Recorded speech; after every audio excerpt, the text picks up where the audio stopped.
of who collects spoons. You know who collects spoons is like women in Ohio. That's right. You know, very much so. Hey, what's wrong with Ohio? Do you collect spoons? No.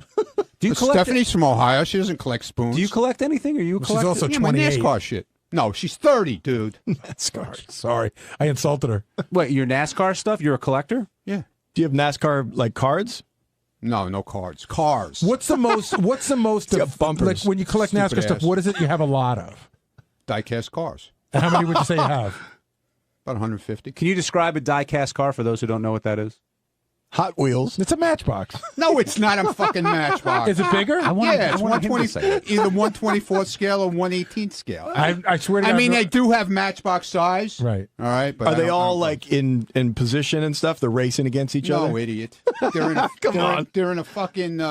you've seen... They've shown it on Howard What TV. makes one of them valuable? Depends. I mean, like Dale Earnhardt shit's worth money because he's dead. When did you start collecting die-cast cars? When QVC started that shit back in the 90s. And did you get them because you thought Late 80s, actually. You thought they would be a good investment, or were you just into the cars? You think they're kind of cool? Into the cars. What was the first one you bought? Let's see. Darrell Waltrip's car. Did the doors open and stuff? Open and close? No, the doors don't open anyway, idiot. You ever see a NASCAR? The doors don't open. Oh, sorry. So you don't, moron. You get in through the window. So but the remember, wheels you covered me driving one of the cars. You don't remember anything? So you don't pretend to race them. Senile old bitch.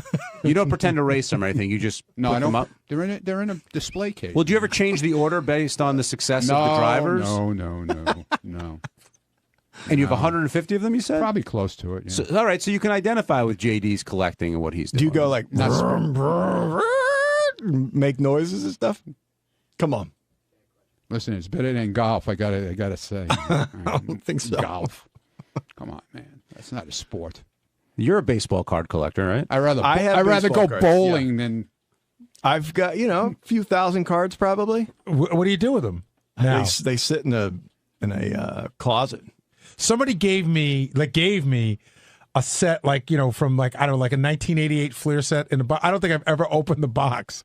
Like it's sitting in my attic, and my wife goes, "Why don't you throw these away?" And I'm not a baseball card collector at all. 88 could be McGuire. So the reason why I never threw them away is because maybe they're from like it might be from the 90s because I think Jackson was born. I was like, I'll save them for him when he grows up because I didn't want any part of them. I was a big card collector, and I was pretty organized too, but JD's organization blows mine away. I mean, a guy gets traded and you put him on a different... No. He keeps him, but then when the guy gets traded, his new card goes to the new team. It's not that weird if you're going to buy into it. Well, I mean, I sorted mine by a year, like, whatever the set was, and that was the team. I did mine by player. You do... Because I was a big Mike Schmidt guy, so I had all my Mike Schmidts together. But and then once you start looking up their values and stuff, you get a thumb through a book forever, and then you get a number that you can't get anyway, and it's just sort of a big waste of time. Well, the bottom has fallen out of that. That market was big for like a minute, and it's done now. Well, did you do it for the money, or did you do it because you love baseball? The idea that these cards, like a Ricky Henderson card, was worth $100, that turns you on, and so you try to trade other people to get Ricky Henderson. So you did it for the money? Yeah. Okay. What were you saying, Ronnie? Wow, how cool. That's what turns you on, man. That's great. Speaking of cool, people were wondering about Howie Mandel's explanation of you calling him cute. Okay, his outfit was cute. Do you don't find that an odd description of a guy's outfit? You're going to say he meant to say adorable. Yeah, well, that too. I mean, forget about it. What made it so cute and adorable? You know what? I don't even remember the outfit now. I mean, I have to go back and look at the shows, actually, to see what it was. I think it might have been the one where he's actually 2 weeks ago, maybe he was wearing like a plaid flannel shirt, something like that. And but he wears. You found it cute. He wears his clothes like real short, like almost they don't fit. Yeah, you know what I'm saying? Not really. Like they're almost like kid sizes. So he buys his stuff like a size too small. I mean, it looks that way sometimes. Even like that shirt he was wearing today. You don't think that shirt looked a little too small on him? I don't know what he wore. We're not critiquing his fashion like you are. I swear to God, I don't know what he wore today. I think he was all in black. I thought he was wearing a jacket actually. No, today. he wasn't. He was wearing he was wearing a black shirt. Okay. He took the jacket off before he went into the studio. I didn't notice him looking fat in tight clothing. I didn't say fat. We said it was too tight. Not fat. I said no, it's small, like short. The shirt is like short. And you picked up on his belt. I mean, what are you doing? Who looks at guys' clothing like I look that? at everything Who when watches people, Gossip Girl? Dude, I look at everything when people walk in. That's my fucking job, to see what they got under their shirts, Howie in their Mandel, pockets. you're looking at him? Yeah, whatever. Okay. It reminded me a lot of when Sal used to critique Howard. You remember that? Like what he was wearing and what that kind of thing. Yeah. No, that's what it sounded like. I'm stalking him, right? I'm not saying you're stalking him, but I wonder because the clothes are too small. Is that what you find cute about it? Yeah, well, this particular outfit, yeah, he looked cute, okay? I've never said that to a guy. He came, he doesn't remember when he walked out of the dressing room and goes, how do I look? I go, you look cute. You ever thought a guy No. looked cute? Yeah, okay. No, I mean, it's not a word that Never comes to thought of a mind. fucking guy. No, By the okay. way, talking about Howie today, Howie had a very Sal Governale moment, I thought. Oh, with the elephant? Yes, when Howard talked about his wife, you get the elephant for his wife, and Howard goes, and you didn't get her anything else? And he goes, no. And Howard goes, do you know how wrong that is? And he goes, well, I know that now. I've learned my lesson. Yeah, and that was the guy last May when we were in Vegas for the Vegas week. Yelled at me because I didn't send Stephanie flowers on her birthday because I was in Vegas. Should send her an elephant. Yeah. Can you imagine that elephant? Oh, and but you got to figure his wife sort of knows that's Right. who Howie is and what he does. That's a long way to go for a joke, though. It wasn't a joke. The best part of the story is that I think Howie thought that the thing that makes the story interesting is that he really thought it would be fun, but he hadn't thought the whole thing through. So 4 hours later, when the elephant's ripping up, the irrigation system, that's the funny part of the story. Did Richard Christie actually come when Howie did the gizmo He voice? made a noise like he did. Now, I was cutting the shots of his face. The giddy smile that he had on when he was making that voice, it was unbelievable. and Richard was asking for this gizmo thing, was he not, Gary? Yes, he brought it up in the meeting, and he brought it up to me again this morning. And Howie seemed shocked that in this day and age, someone could actually see that movie in a theater. Yeah. Yeah. And I liked how Howie explained doing the same voice for a couple different characters. And then he rolled off that St. Elsewhere line, and it was That was crazy. yeah. I mean, I didn't know he had that great of a memory. But that helium joke was very funny, too. Yeah, yeah. And then he had to make that faithful decision: Mel B, or Heidi. Which one? Ronnie Echo. I'm throwing that at you. Heidi. No brainer. No brainer. Why? What about Heidi? Does it? She's an animal in bed, I guarantee it. What makes you say that? Just a feeling. Well, you said that about Lisa G. Well, she is an animal in bed. How do you know? I'm telling you. So you're comparing Lisa G No, to Heidi Klum? I'm not comparing Lisa G to Heidi Klum. You asked me a question. All right, I answered it. Could you tell me which type of an animal each of them is? Let's see. Heidi would be probably like a panther. And Lisa? Lisa would be more laid back, like Like a log? an iguana. A sedated iguana. It is an animal. Andrew on Long Island, you're on the wrap-up show. Hey, what's up, guys? Big fan. I wanted to say I was watching AGT when the guy came out doing the salsa, and I just thought it was awesome seeing all the Stern Show guys, especially Ronnie, dancing on the stage, or with Howard doing the conga, running around the audience. I just got a big kick out of that. It's great to see Howard on AGT. Yeah, if you didn't see this AGT episode that he's referring to, everybody was getting up and dancing, and Ronnie, you were getting into it up there. Well, I got dragged. I was standing minding my own business. And actually, Heidi was the one who dragged me out. Really? Yeah. Are you and Heidi like pals? Yeah. No, I mean, I've hung with Heidi. And Like if Heidi was here today, I would go, "Do you know this guy?" She'd go, "That's Ronnie." yeah, she would know. When did you hang with Heidi? One night in San Antonio, we were all hanging out. We went to dinner, and we were all sitting outside by the Riverwalk, drinking and hanging out. It was her and her boyfriend, and Howie and his guy Rich, and a whole bunch of people. We were just out there till like 1 o'clock in the morning. Did you have that mustache then? No, I Batman? didn't. No, I didn't. No. Why does that bother you so much? Why is my Because it my looks mustache? ridiculous. So does your head. That's all right. You know. All right. Can't do anything about that. With that, Gem, Al, we'll go to break. So on Tuesday's wrap-up show, I went in to talk about golf, my favorite game. Howard made some claim on the air that he hit a ball 300 yards. not accurate. So I went in there to talk about that, and then I laid a $10,000 bet down.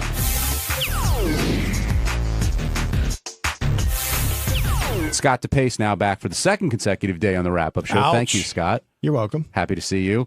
Howard says that he'll get an affidavit signed by Jimmy Kimmel in this golf pro that ball went over 300 yards. It doesn't matter. That was not 300 yards. It's not. It might be 200, maybe. But if not, it still was fine. I mean, he shouldn't be embarrassed by it. His swing was fine. I mean, why is it getting under? Taking a step when you swing isn't necessarily normal. Okay, but, no one's saying it's a textbook swing, but why is it getting under the golfer's skin from the show here? It's not. It's Really? not under my skin. No. I was happy to hear that he actually tried it and liked it. Well, Will's all fired up about it. I know Rob Martin's fired up about it, and people think, Well, because I think people think that they're feeding Howard like a kiss-ass line, like, hey, you're great, and they're not being accurate because it's obviously not 300 yards. What I said at the beginning of this show was he hit the ball. Whoever was there told him it was 300 yards. Yeah. And he doesn't know any better. He's not a golfer. Right. I don't blame Howard, but he should take our opinion as well as everyone else's that was not 300 yards. Mike in Florida, you're on the wrap-up show. Yeah, hey, about the golf swing. It reminds me of the episode of The Munsters where Herman went golfing and hit the ball into the next town. Kind of like that, no? Well, you should throw that by Howard because he's a big Munsters fan. I do know that. But I know what you're saying. You took a swing, you hit it, and it went really far. And doesn't mean the next one's going to go as far. So, But he said you're talking about Howard's. Yeah. He said he hit at least 10 of them 300 yards. That's what he said to me this morning. No, he said to me, he goes, I whiffed on some. He goes, some I hit and nicked and they dribbled off. He goes, but I hit. He goes, 5 to 10, I hit at least 300 yards. But don't you I think have he was $10,000 that says he cannot hit a ball 300 yards unless it's on a concrete surface or something like that. What do you mean on a concrete surface? Because like if he cheats. Oh, right. So, on a range, there is no way he is hitting at 300 You're yards. throwing down $10,000. Sure. $10,000. Okay. $10,000 To his $1. All I want is $1. That's the bet. Well, why don't you take the 10?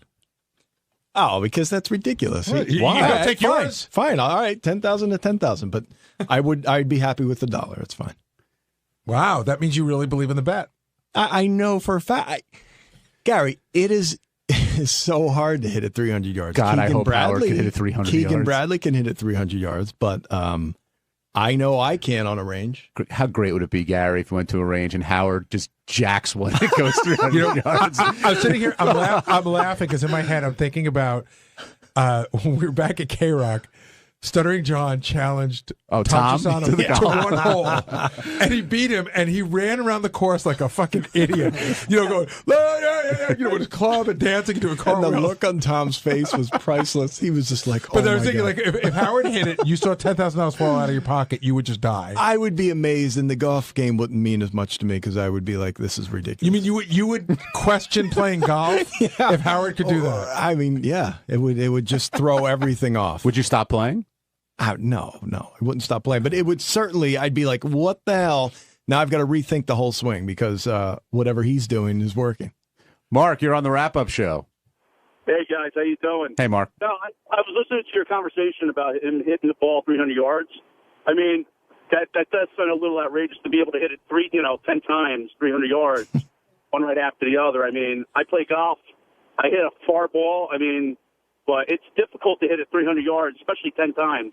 And let alone- Mark, he did not say one right after the other. He said he had some whiffs and he had some dribblers and he had some ones that went 100 yards, but he said that he hit 5 to 10 balls within that grouping. See, I'm judging my opinion off of the one that I saw. And if it's And- anything but like they- that, there's no way it's going 300 yards.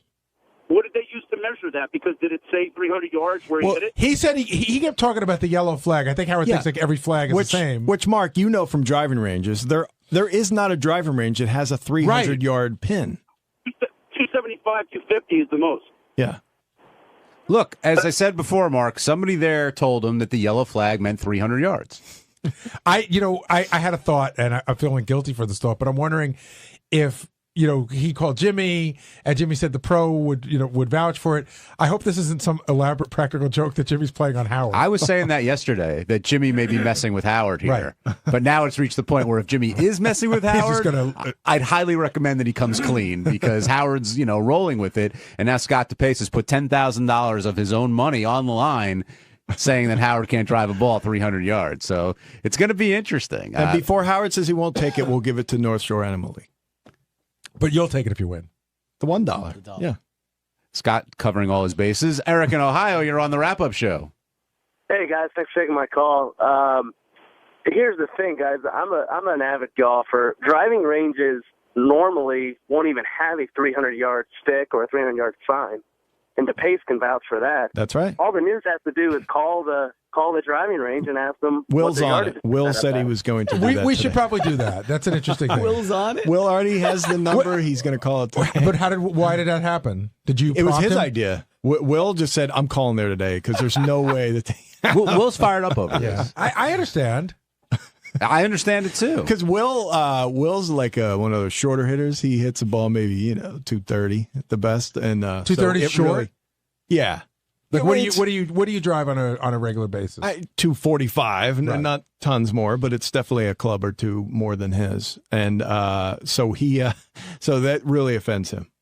It would be interesting, Gary, if a few of us just went to the driving range and hit just to see where everything I went. went to the driving range last summer. I got a set of clubs that my son got. And so, and they're really, it's like fairly new compared to like when I used to go to the range. And I started hitting them. I was surprised at how far I could drive the ball, not because I was so good, because the head of the club now is the size of a fucking head of lettuce. When I was younger, I mean, if you can get anywhere near the sweet spot, you can whack it pretty far. That's what it's all about. But it's not about. I can't tell you that I was hitting them straight, but I was hitting them pretty far. John, you're probably horrible, aren't you? Oh, the driving range? No, I can hit the ball pretty far. I've hit it over 300 yards 10 times. Bullshit. That was a callback, but no, I go out on the range and hit with you guys. I think I can hold my own. You looked there. horrible at the baseball thing. Baseball's a completely different thing. All right. And why? Because I threw a bad pitch. Threw a bad pitch. You looked bad in the cage. I forgot about the cage. Oh, I did not have a good day there. Will Murray, Scott DePace says you're following up on the driving range and you're all fired up over this. Is well, no, the thing that offended me is when he says he drives the ball so much further than me, which is not true. No, you don't. You know I do. No, you don't. Brandano, you've been on case. There are occasions, and probably 80% of the time. Yeah, but there are times when I outdrive you and you don't significantly outdrive me. I can't be perfect every time. But don't say I can't hit the ball. I hit the ball. You're a shorter hitter. You would admit slightly. Yeah, and you have, 70 pounds on me. Whatever. I'm just, I have a question for you. You're the self-proclaimed father of the year. I knew this. He's our Kim Jong-un, by the way. I knew. He's bowled 300 games, had 20 holes in ones, and is better than us at everything. Yeah. It's not that, eh? I'm very competitive. He comes in today. He comes up to me. He goes, I'll tell you what. He goes, I'll strike you out any day of the week. Let's just do it. Was I'm like, all right, let's do it. Was that unsolicited, by the way? Yes, of course it was.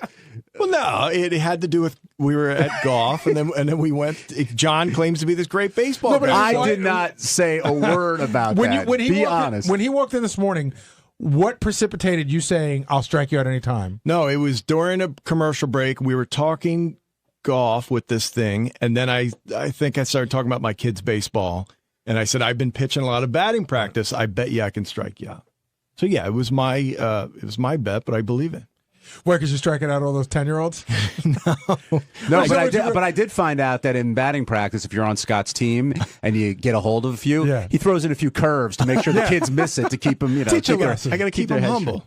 But I asked him if he brushes any of them back. So what did you think I was going to ask you, by the way? I wasn't going to bring up the baseball thing. You said when I said Father of the Year, you thought I was going to. Oh. Well, no, you guys have this opinion of me that, Gary's the same guy that I am. He's very confident and is always claiming to be better than I am at things. What? You claim everything. No, I don't claim to be better than you at everything. Like, what are the things I think I'm better than you at? Cultured. No, that's your opinion. No, that's your shortcomings about how you feel about yourself. No, you always think I'm some hick from Delaware. And I've never said, True. Scott, I am more cultured than you. You are a bit of a hick from Delaware. You have said that on the air, in fact.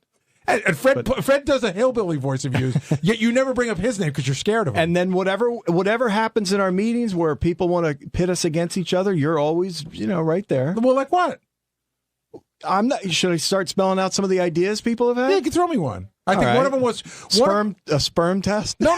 You the dog, said the dog. Oh my God! Oh yeah, the dog trainer. Hold thing? on, the sperm test. You said it, not me. It wasn't my idea, but I said, yeah, I'll take my sperm against your sperm. Somebody came in a writing meeting. Somebody shoot it on each other. Somebody said we should have a contest to see whose sperm has more testosterone. Now, I don't say a word. I'm not even sure it's a funny idea. And Scott goes, I know mine is more than Gary's. I went to a doctor. So how is that? But wait a second. You just said that I'm always saying that I'm greater, and I hadn't said a word yet. All right. Then it was a whole joke about whose dog is smarter. Now I very jokingly said, I know my dog's smarter than your dog because I know it pisses him off. Then we were going to put our kids up in an IQ test. And I said that that's probably not fair because my kids are older than your kids. I said, I'm confident my kid will beat your son. But how is that me saying that I know I'll win? Every story we just told is you saying that you're better. I can't rattle them off right now, but you're rattling them off fine. You always think so. Okay, so anyway, getting back to your self-proclaimed father of the year, what do you think makes a good dad? Like what goes into it? Love for your kids, and the ability to bond with them and spend time with them, and what do you think it is? I don't know. There's a lot of elements. Yeah, I think those are a couple. I think spending time. I think sacrificing some of your stuff for what they want to do. That's a key. That's a key. Sacrificing things that you want to do for things that they want to do, or sacrificing things or doing things that aren't necessarily fun for you, but are good or fun for them. I scheduled a practice for this Friday in the heat. I have a practice on Saturday in the heat. I don't want to do either of those coaching. Things. What's non-baseball related activities that I do with them? Yeah. Or non-Scott fun. How about what are things that you do for them that are just not fun for you? Well, watching kids' movies. Like which ones? Playing my kid hockey video game. Please. You like playing video games. Yeah, that is kind of fun. Is there anything... Somebody beats me. It pisses me off. So is there anything that you do that you really don't want to do, but you do it because it's your kids? Well, yeah, like going to the pool. I hate going to the pool, and I'll go under protest. But I go. But see, that's like the pool most of the times, but I'll go a couple of times under protest if it's really hot and he wants to take a dip. What do you do? Oh, God, please! Don't even have this conversation. He's got 2 daughters. Everything's unfun. I'm out of it. I win. On Wednesday's wrap-up show, we talked about JD struggling with his dating. We also learned from Sal that Angie and Steve Brandano might be gay. And Bob Saget stopped by. You never know what you're going to see on the wrap-up show. Check it out.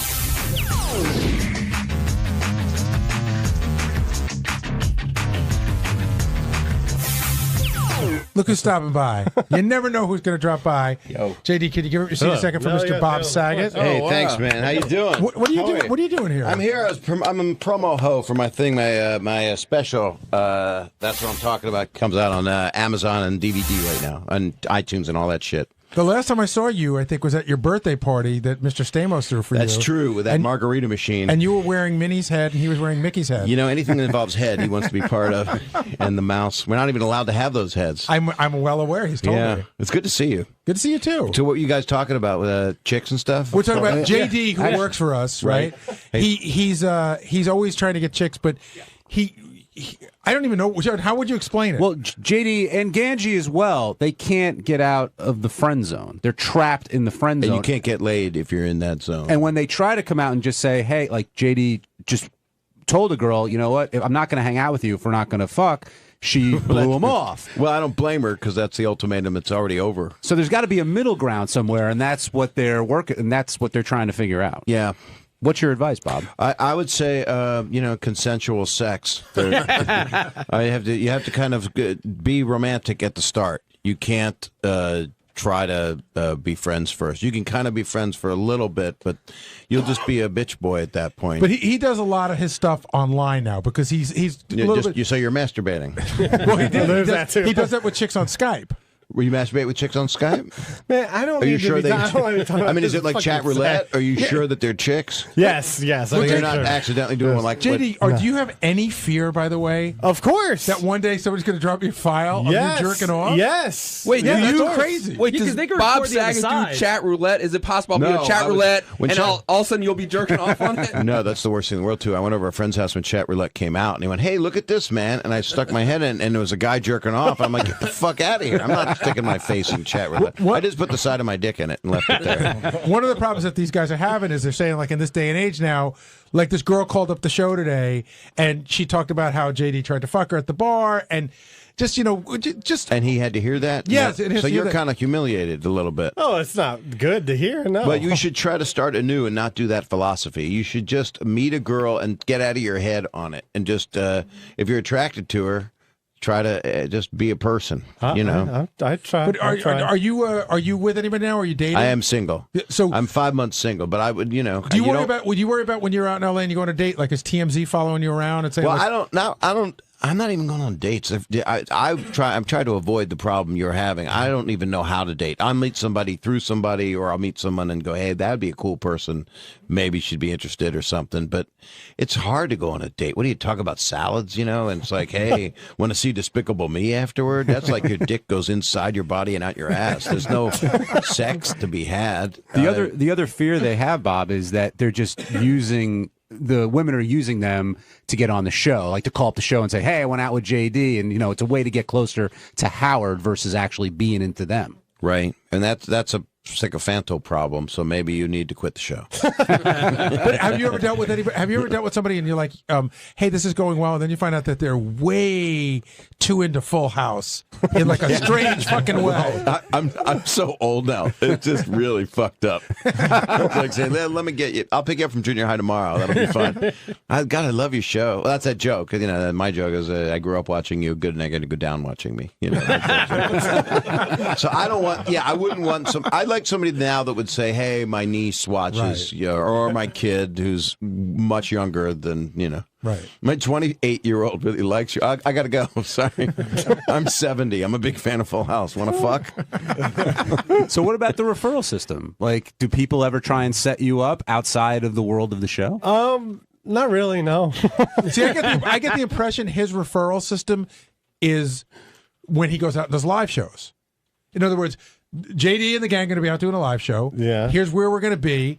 And that you just can try to pluck from the crowd, or you tell your Facebook friends, "Hey, I'm going to, in the area, come and meet me." Something like that, yeah. Right, so that's sort of your referral system. Yeah. But does this, talking about this on this show right now, doesn't exactly help your cause, No, does it doesn't. Not at all. It's blowing your B game. It's just blowing everything. Yeah, but what is your, are you trying to get laid or are you trying to get a relationship?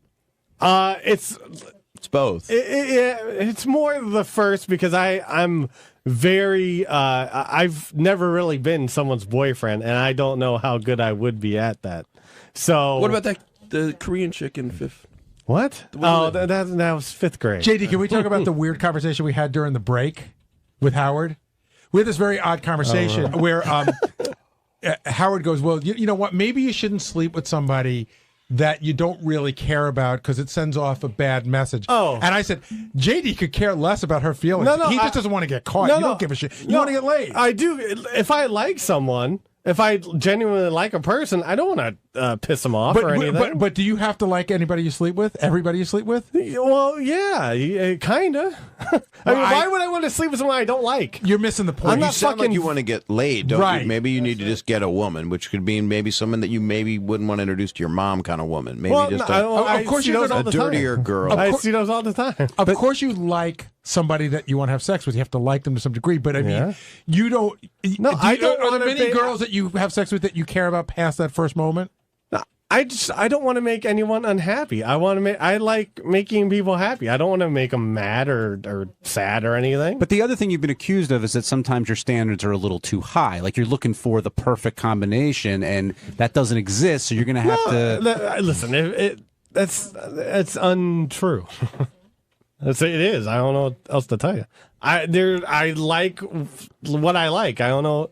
There's no specifics on hair or bald chicks are cool. But like I think one of the things that you're not willing to put in the work, and sometimes you meet somebody and you don't like them, and then you go out with them a couple times and you get to know them a little better, and they become prettier to you in your mind. You like them. You don't seem to want to put in that work. That's just that. It depends on who it is. Hold on, I'm sorry, Bob. When was the last time you've had more than 3 dates in a row with a woman, the same woman? More than 3 dates? Yeah. Oh, it's been a while. But because I don't really go out on dates because that would require someone here in New York, and there's. By the way, that's the most absurd thing. He can't find a girl in New York. No. I'm not saying I can't find. Listen, I'm sure if I was more social, I could socialize better. I might be able to do it, but I have hardly any social skills, terrible social skills. So, I just sit at home and don't do anything. Don't you have any friends that you can go out with and no. talk to? He doesn't go out. He doesn't like parties. He doesn't like bars. So you're not a guy that says I want an 8. I don't want to date. That kind of bad guy talk where you want a prettier woman than or a more enthusiastic woman than you think you're qualified for. No, I don't. I just like who I like. I don't know. Hey, just a lot of them to be 8s and 9s. Did Full House ever put out commemorative spoons or anything like that? What do you want? No, he's a spoon collector. I was a spoon. I was when I was below 10 years old. All right. Okay. I just walked into this, but it's all making sense to me. Now, where do I donate? Thank you. Ronnie, you seem to be the leader of these two over there, Ganji and JD. Here's what's wrong. I know what's wrong with JD. I know what's happening with him. Hold on one second, Bob. This is Howard's limo driver. I just want to so you understand how we've met. We have. Nice to see you. How are you, man? How's it going? I'm getting laid a lot more than him. That's good. And I'm not getting laid at all. Oh, okay. So I'm doing better. No, but he gets laid, dude. I'm telling because I've been there and I've seen what he's laid. Not physically. It's some pretty good stuff. Oh, so this is just for talk? No, it's no. The thing is, you guys were talking about him getting into a relationship. Now, the problem with what happens with him with girls, he gets involved with a girl. He thinks he's in love. Not in love with her, but he really likes her. And then, down the line, about 3 or 4 dates down the line, after he sees her, she tells him, "Well, I'm sorry, I didn't want to tell you, but I have a boyfriend, or I have a husband that you don't know about," something like that, and that's what happens. Well, that's a buzzkill. He gets hurt. Well, I dealt with something last year that was something like that. So, but if people keep having boyfriends, I'm a man. Do you think it's always true? No, but she didn't have a boyfriend. I got that at the time. I got that one. But I'm saying, isn't it sometimes if you keep hearing that over again, doesn't it sometimes just a way out, an excuse for somebody to say, "Oh, I have a boyfriend," excluding that person? But I don't know how that doesn't help me. This process doesn't help you either. Probably nothing is. What would help you is to have it not look for it, and then that's all. It'll come to you. That's kind of what happens. He's been not looking for about 15 years now. Ronnie, maybe in about another 15, it'll not come to you. How does he get out of that trap that you're saying? He's got to find the right girl. He's got to find a girl that doesn't have a boyfriend or a husband or whatever, or somebody hidden in a closet. What does Ganji have to do? Ganji, he's a lost cause already. Forget about it. Why? Why? Yeah, why is Ganji? Because Ganji's certainly more social than JD. Yeah, but Ganji's more social because he wants to be their best friend. He doesn't want to get laid. No, I do. He wants to get laid. Yeah, but he doesn't. He doesn't get laid. That's the whole thing. Bob had a good point. I don't turn it romantic right away, and that's you go friend too long. That's the problem. Bob said. Yeah, but you also ought to be a masculine guy and keep your balls about you, even though at home they go away because we all get vulnerable. You don't walk around the house, with spurs on. I don't know. We actually all do. Have you considered just kidnapping a woman? I don't understand because Ganji, first of all, super likable, has pictures from he used to be very, very good looking, and he wants to get married. He's actually like a catch. He has a good job. I'm He's still very thrilled likable. that he used to be good looking. Yeah, you gotta see old pictures of him. Yeah, but Benji, he could have got married twice, and he let them go away. He let it go. Well, that was maybe at that time he didn't want to, but now he really wants to get married. It's always too late when he realizes it's too late. It's too late. The girl's gone, and she found somebody else already. That's what happens with him. Yeah, but I'm working on the current now. That's who is the current? Yeah, who is? There isn't one. No, Yeah, what do you- there isn't one. That's the thing. I saw you took a picture with the Twinkie. I mean, is there anybody in your life? Yeah, well, that's it. Yeah, He puts pictures up of food. There's no girls. There's definitely girls like I meet and I like. Yeah, sure. So, absolutely. You get their number? But I haven't. I do. Text? Do you guys text? Do you text a girl? No, Girls no. like texting some girls. No, No, I don't. I don't like. I don't know. I just don't make the move. I don't know what it is. Did you not get married? Because why did you not get married both of those times? I know both of the girls. Both. I would say the first one just wasn't right. It wasn't right timing. Second time, I didn't know if I wanted to get married. So Can I say something? I think that was why. Sal? I think Angie's gay. Really? Dude, That's serious. Why? Why do you I think talked about this in a meeting You as did. well. He did. Did he really? Yeah, I'm convinced you're gay. Why? I don't understand. Just the way you carry yourself. Right now, Dude, I'm fat and out of shape. That's usually sign number one. Sal, you can't speak generally. You got to give him specifics so he knows what you're talking about. He's always with his mom. He's with these women that he's strung along for a long time. Wait, is his Why? mom hot?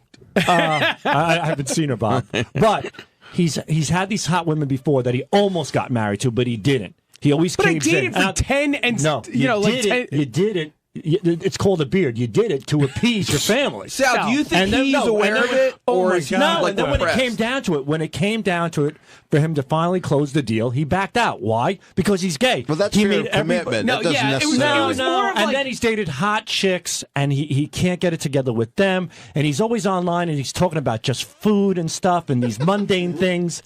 There's never anything sexual about you. Nothing. There's What kind of food do you talk about? Hot dogs, bananas, carrots, things like that? Look at him. He talks about everything. Pizza mostly. The whole Nice. fucking buffet at the mall he talks about. Hey, Sal, hold on a second. I understand that you think a lot of guys on the staff. I other think guys- he's gay. Who else do you think is gay? Sorry, Steve Brandano. Okay. But why? For the opposite reasons.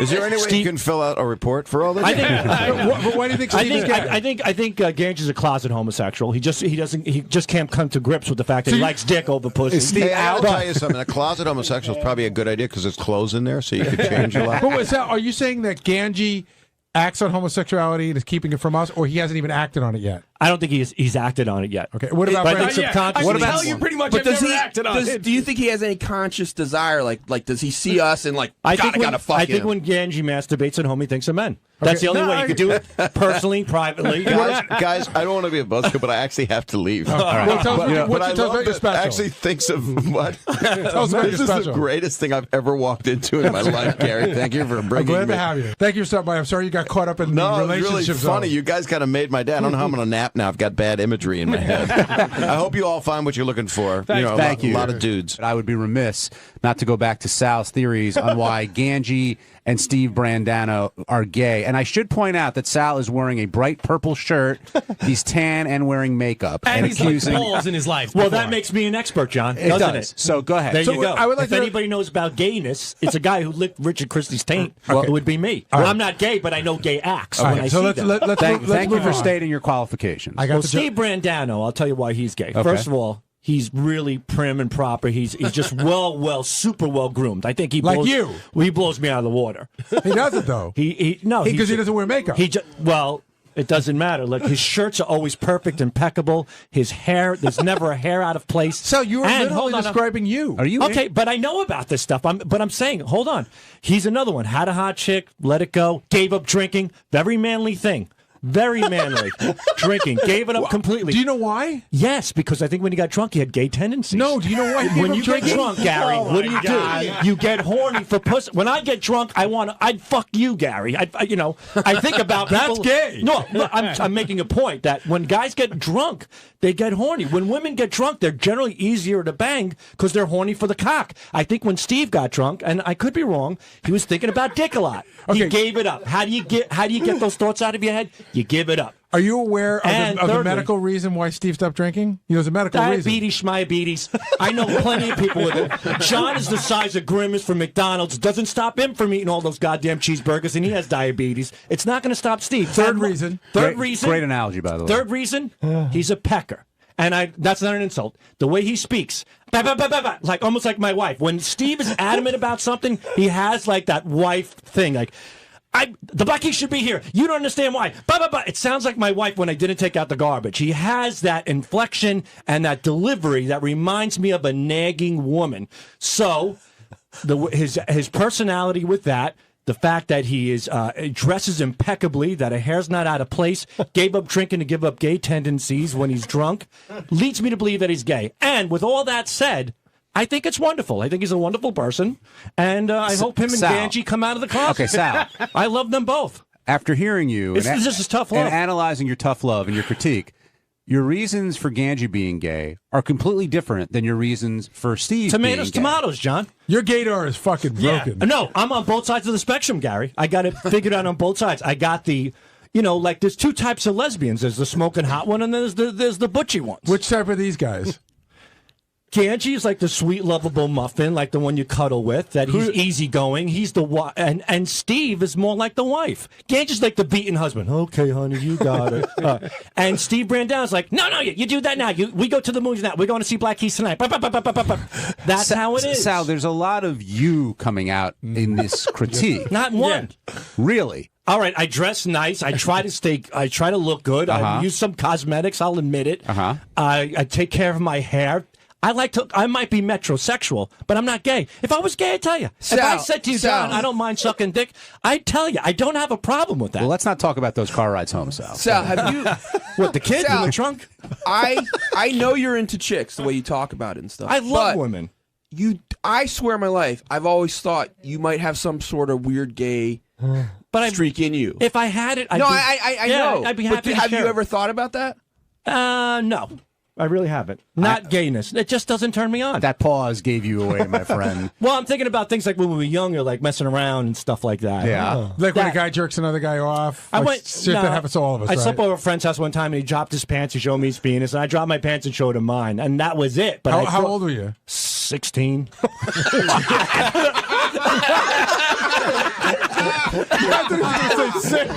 So did I. I don't know why. I slept over his house, and he just says, "What do you think?" I go, "Not bad." I go, "What do you think of mine?" And that's where it ended. You may be onto something here, Benji. I've always thought, like with your love for Howard, circumstance. like you're really looking for a man's love. No, I'm not looking. I have a man's love. Richard Christie's a man. He loves me dearly. I love him. You mean like a father love me daddy? I don't know exactly what it is, and obviously nothing wrong with it. And I know you're into chicks in a way too, but then also you have that whole. No, not sexually romantic. I just don't see it. No, it just doesn't appeal to me. It's just not my thing. How far have you gone with a guy? That's it. The just farthest? dropping my pants, and I analyzed the penis once with a guy. It was just. I gotta go back. Wait, what do you to mean analyze the penis? You didn't think at 16 that two guys standing in a room with their pants down, looking at each other's penises was odd? It was so fast it hit me afterwards. Like what exactly happened? Like when I went to lay down. Like, another lesson he learned after the fact. Yeah. It was just one of those weird things. Like that guy, by the way, ended up being gay. No shit. Really? Yeah. What is his penis analysis? What are you talking about? I don't know. We were in the bedroom. We're getting changed to go to bed. This is the same guy, or is this a same different guy? Okay. Drops his pants. He goes, "What do you think of my penis?" I go, "Not bad." I felt like obligated to do. You're lucky he didn't drop to his knees and blow you. Were you just being nice, or was it really not bad? I felt awkward. I felt like okay, I have to return the favor, and I did it too. What do you think of yours? He said, "I don't know. I think he just nodded his head, and we left it at that." I don't know. I think if you were uncircumcised, you'd be gay right now.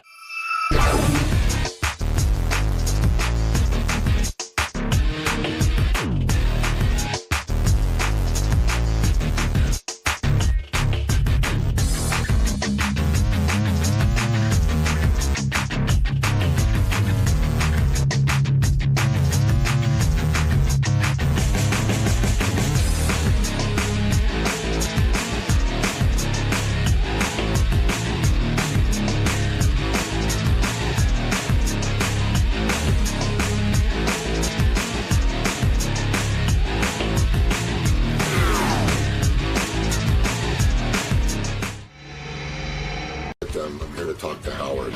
We're going to try to get Ronnie a job where he doesn't talk. And Howard TV on demand, which I hear Ronnie doesn't get anymore. So Ron, call me up on my cell. I'll tell you everything that's happening on Howard on demand, and you can save the $8. So what's new since the last time you've been on? I can't get into that right now. I got to talk. I only talk to the man. Only talk to the man. Sorry, you. Call me when your balls drop.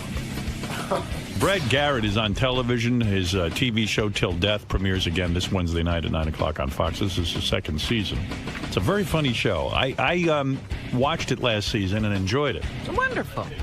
Yeah, he's good, Brad Garrett. He's a funny man. The tension in this building. Unbelievable. That's why we stay in here. It's like an instant. Thank you. Wouldn't work without you. Remember that. Hey, Ron, how are you? You think the show would fall apart if we didn't have Baba Booey? Baba Booey and Ron, but you need the sister. You need the sister, especially now with Obama coming in. You need Are you an Obama supporter? Huge Obama supporter, Are man. you? Huge Obama supporter. You know why? Because if someone takes a shot at him, he'll be shooting back. Right. This is really how I feel. This is what we And need. then the wife will. I am so. I look at how can you? I just look at the whole thing with the McCain and this. And if he gets, I'm leaving the country. You bought a country and a planet. Did you marry the bimbo? Yeah. What's her name? What's her? Robin. I work alone. Nice. Please. That is not Robin, nice. please. I will not allow that. More towels when you have a minute. Howard. I got to tell you, I'm dating a sister. You'll get I'm it. dating a sister. You'll get it. Can you tell? Got a shiner. I got a shiner. You do have a shiner. What happened? You have I'm a dating a black eye. sister. What happened? I'm dating a sister. Why Huh? do you have a black eye? I had a little accident last night, but everything is cool. Everything Are you is on fine. heroin? Did you fall down? I'm not on heroin. I'm not on heroin. I'll tell you what I'm on. I'm now mainlining Prilosec. I don't know if you've gotten into it. What is that? I can't tell you. What's with Ronnie? It's Ronnie, the tension. I'm listening. I had to pull over. You know what it is? I told the Korean guy a quick stop off to the side. What He's is a going big on? star. And he's going a around. what? He's a big star. You he was don't out know. in Vegas. He's ascended. You look unbelievable. Really? You really look unbelievable. Thank you. Oh, you mean really? Rob? No, I'm going clockwise. Artie, you okay? Oh, yeah. All How you right. doing, All right, Brad? Artie. Okay, so he's gone from the spoon to sandwiches. just put anything down, Ron. Is it Ron? No, Artie. Ronnie's the guy in the hall. Artie, you're good, right? Yeah, Brad. Nice to meet you. I just love it, man. Yeah, right. But I'm worried. You never did what's heroin? with You Ron? never fell into a drug phase in your career? No, you're always never. straight. No. Yeah. Well, no, not always straight. So you don't remember. Right. So you don't remember. I don't remember. I'm one of. You're one of many. Let me ask you about seriously, because I saw a picture of what's your name, Cindy? Beth. Yeah. Beth. Yeah. She's not a Jew, is she? No. No, but but when you take her by the house, you go, we're going to just call you Beth. Right. But go ahead, yes. What about Beth? What are you doing? Why? You don't think it's a good idea to get married? You were married. I'm sure a wonderful girl. She was with you before you popped. Terrific. She was with you before you were huge. I met her in college. You met her in college. You became a billionaire. She didn't have it Hardly. anymore. Okay. No. Don't give me the I'm not hardly. a billionaire. Don't give me the I'm hardly. not a billionaire. I'm not even anywhere near a billionaire. Okay. Why do you assume that? Okay. All right. Go ahead. But go ahead. Whatever it is, you're not getting enough. Right. That's how I feel. You're right. What do you got to get married again? What is missing? Are you going to have more kids? You want me to answer in a serious way? Please. Okay. No, I have 3 kids already. Okay. I'm not looking for more children. Right. Beth and I have been together 8 years, and she doesn't want kids. I don't want kids. Okay. All right. So we're on a good streak there. Perfect. All right. The thing is, when you're with someone for 8 years, right. You develop a relationship or you don't. Either after a couple of years, you go, listen, it's not working. It's time to move on. Sure. We enjoy each other's company. Okay. This was something I felt strongly about, that we're going to be together for a long time. It doesn't look like I'm going anywhere. She's terrific. I love her in bed. I like to sit and talk to her. Yes, you're absolutely right. I have banged many women. Right. When I was against their will. Never against their will. Against their will. And I was thinking about it this morning. There was a girl I was thinking about who was naked in my room in a pair of high heels, the whole thing. Right. I was thinking about her. Is she one of the ones you And I banged? said, but the thing was, we didn't click afterwards. That's the thing. After the sex. Right. You know, it's so Beth and I click. I like being with her. So why marry it? Because because it's the I power had of the children. pink. No, it's the power of the pink. No. She's asked got her. you cornered. She never asked me to be. Would she be with you if you didn't get married? Yes. And you really believe that? I know it. Okay. I So know- why she never why even go made through an the issue of it. embarrassment of the prenup and everything else? Why go through all that and just hang? Because I think it's a way. She'll I still think be it's a a good way of talker. saying to her family and to saying her to- family. Oh, and they're to- Jew haters. And saying to her, They hate Jews. They don't hate Jews. Yes, they do. They love Jesus. Well, that's a start. Same thing. That's a start. You're with the carpenter. The minute they get upset, I told you that he was this. And I really do love her, and I All really right. wanted to make All that right. kind of statement to her. Now, listen, I don't guarantee that. Unlike some people, right? I hope the marriage will be forever. I wish wish you everything. could get- A panusa bibana choretz. Right. And I wish you all. And I want the saying gifts. you're I never want the going to gifts. get married again? He's going to be married again. Of course he is. Of course he is. You wanted something? I wish you were a gambler because I've heard about you in Vegas. I know you're I tight. would have bet you I two know on you're me. tight. I would have bet I on know me. you're tight. Go ahead. Yeah. Now, do you think you would have gotten married 5-6 years ago? No. Okay. So why? But I met a great girl. Okay. The world is full of great girls. No, she's it's not. hot. Yes. She's hot. Yes. She talks. Yes. She listens. good in bed. She's good in bed. Right. Yeah, because that's rare. Howard, just listen. Because that's just rare. just listen. So you think I shouldn't look get at all married? your anger? Look what you did to Ronnie today. Yeah. He's a guy that he gets zero. I mean, Right. look at him. Look at him. Even the black guy in the parking lot's going. Let me meet Howard. You think I'm just an angry guy? I think like me. Yeah. I think like me, it's the big Jew little wiener thing, which you know it is. You know it is because I'm right behind you. I can't believe without you're the a dough. Jew. You look so goyish. Stop. All right. it. So listen. Let me. When's the understand. date? When's the date? I don't know if you. When is the? I mean, soon. We're getting married. We're soon. getting married Okay. soon. I'm not going to follow you to the church. I'm afraid you're going to stalk me. Did the family make you do the? I'm sure you can't have the chuppah. No, we're not because that doing doesn't work anything with like the clan. that. The clan can't stand under it with the hoods. Mark Are you going, Consuelos. Robin? Mark Consuelos. Robin, let me ask you something. Let's say you had your own show tomorrow, and you were able to stop. Kissing the white guy's ass. Honestly. my God. Stop it. Oh, who said, if you don't put the sandwich down, I'm going to give you a shower. Put the sandwich down. Were you kissing Ray Romano's ass all those years? No, I auditioned. Oh, please. I auditioned. I didn't walk into it. Oh, that's please. what I did. And That's who's the what I blonde did. in the lobby who does the weather and doesn't go outside for 9 hours? Who's asking to go running around? Lisa G. What's going on? You don't like her? It's not I don't like I was her, going to but set you but up with it's her. wow. I was going to set you up You were with going to Lisa say G. why? Because you're done with her? Because What? you're getting married What now? are you, crazy? Did you ever strip that? Because I Lisa, see no. I see you with something like that. I see you Lisa? with the Jew broad. I'm banging her. I see you with the chick like that who walks around afraid. Lisa's a doll. I'm banging her.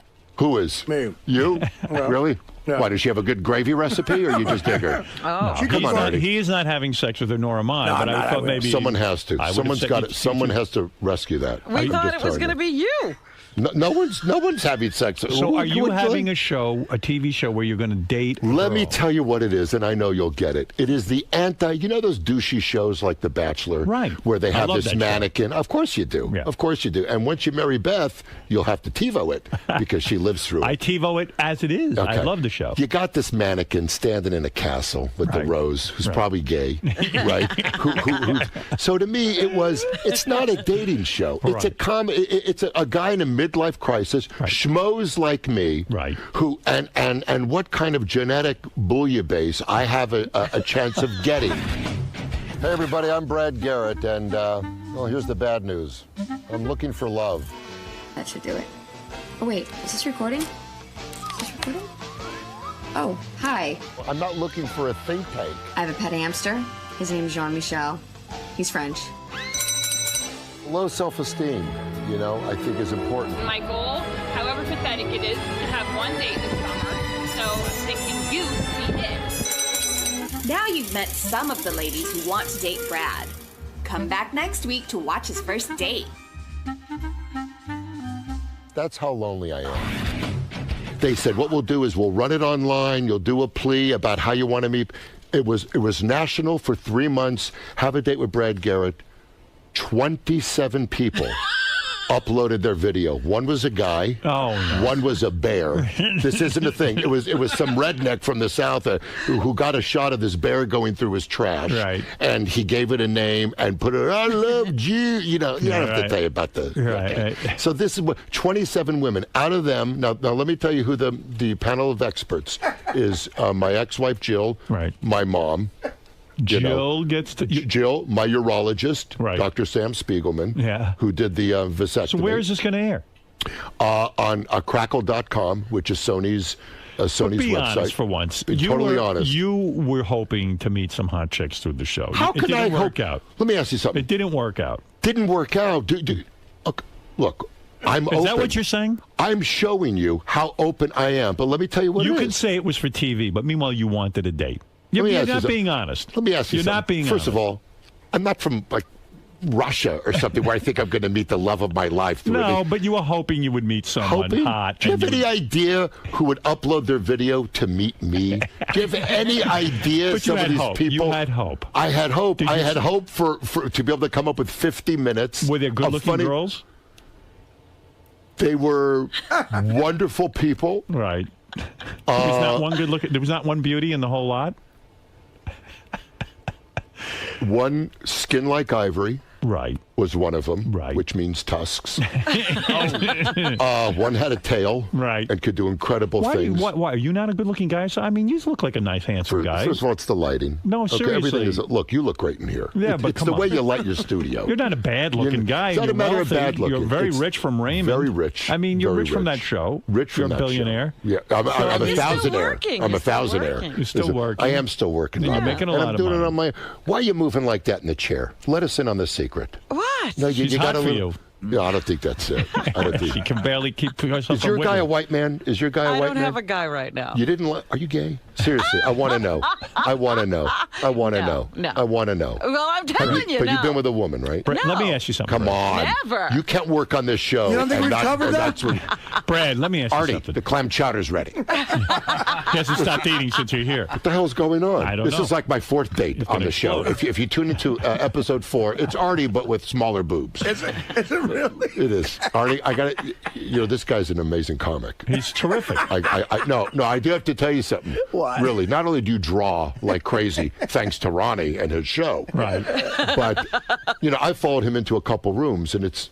He devastates. He devastates. This He's guy's great. amazing, man. He is. No. I just want to tell you. Are you Seriously. really? Yeah, because you know me, I'm a hack. What do I do? It's like, what if Cosby was a pilot?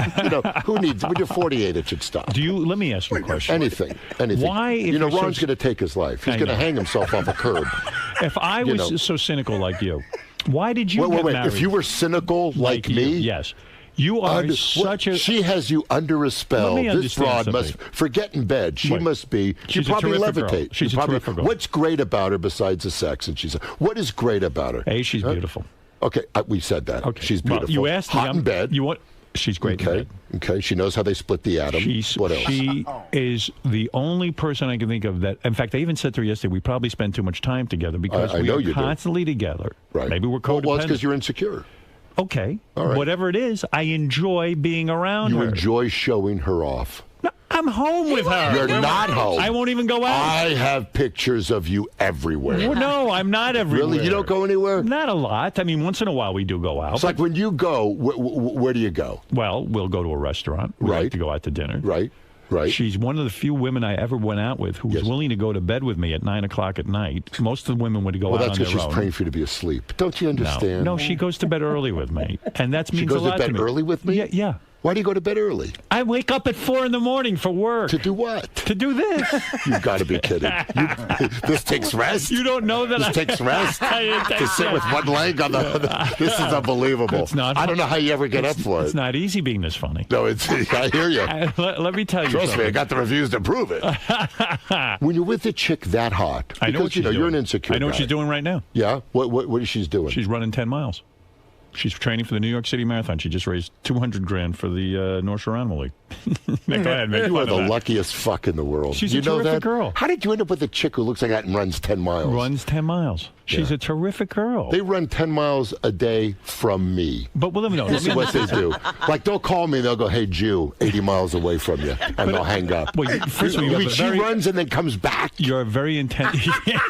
Seriously? You've gone out with girls that run and then they never return. They run. I mean, they're like, just bring the car down at 10 and I can get out. They do a You must tuck be and roll. a very difficult guy to live with because I see I am. you're very, very intense. angry. Very angry. It's not angry. I'm insecure. You know what it is? Why did you get married the first time? I can't even imagine you being romantic with somebody. I mean, the first time. Can I tell you something? Yeah. Can I tell you something? Go ahead.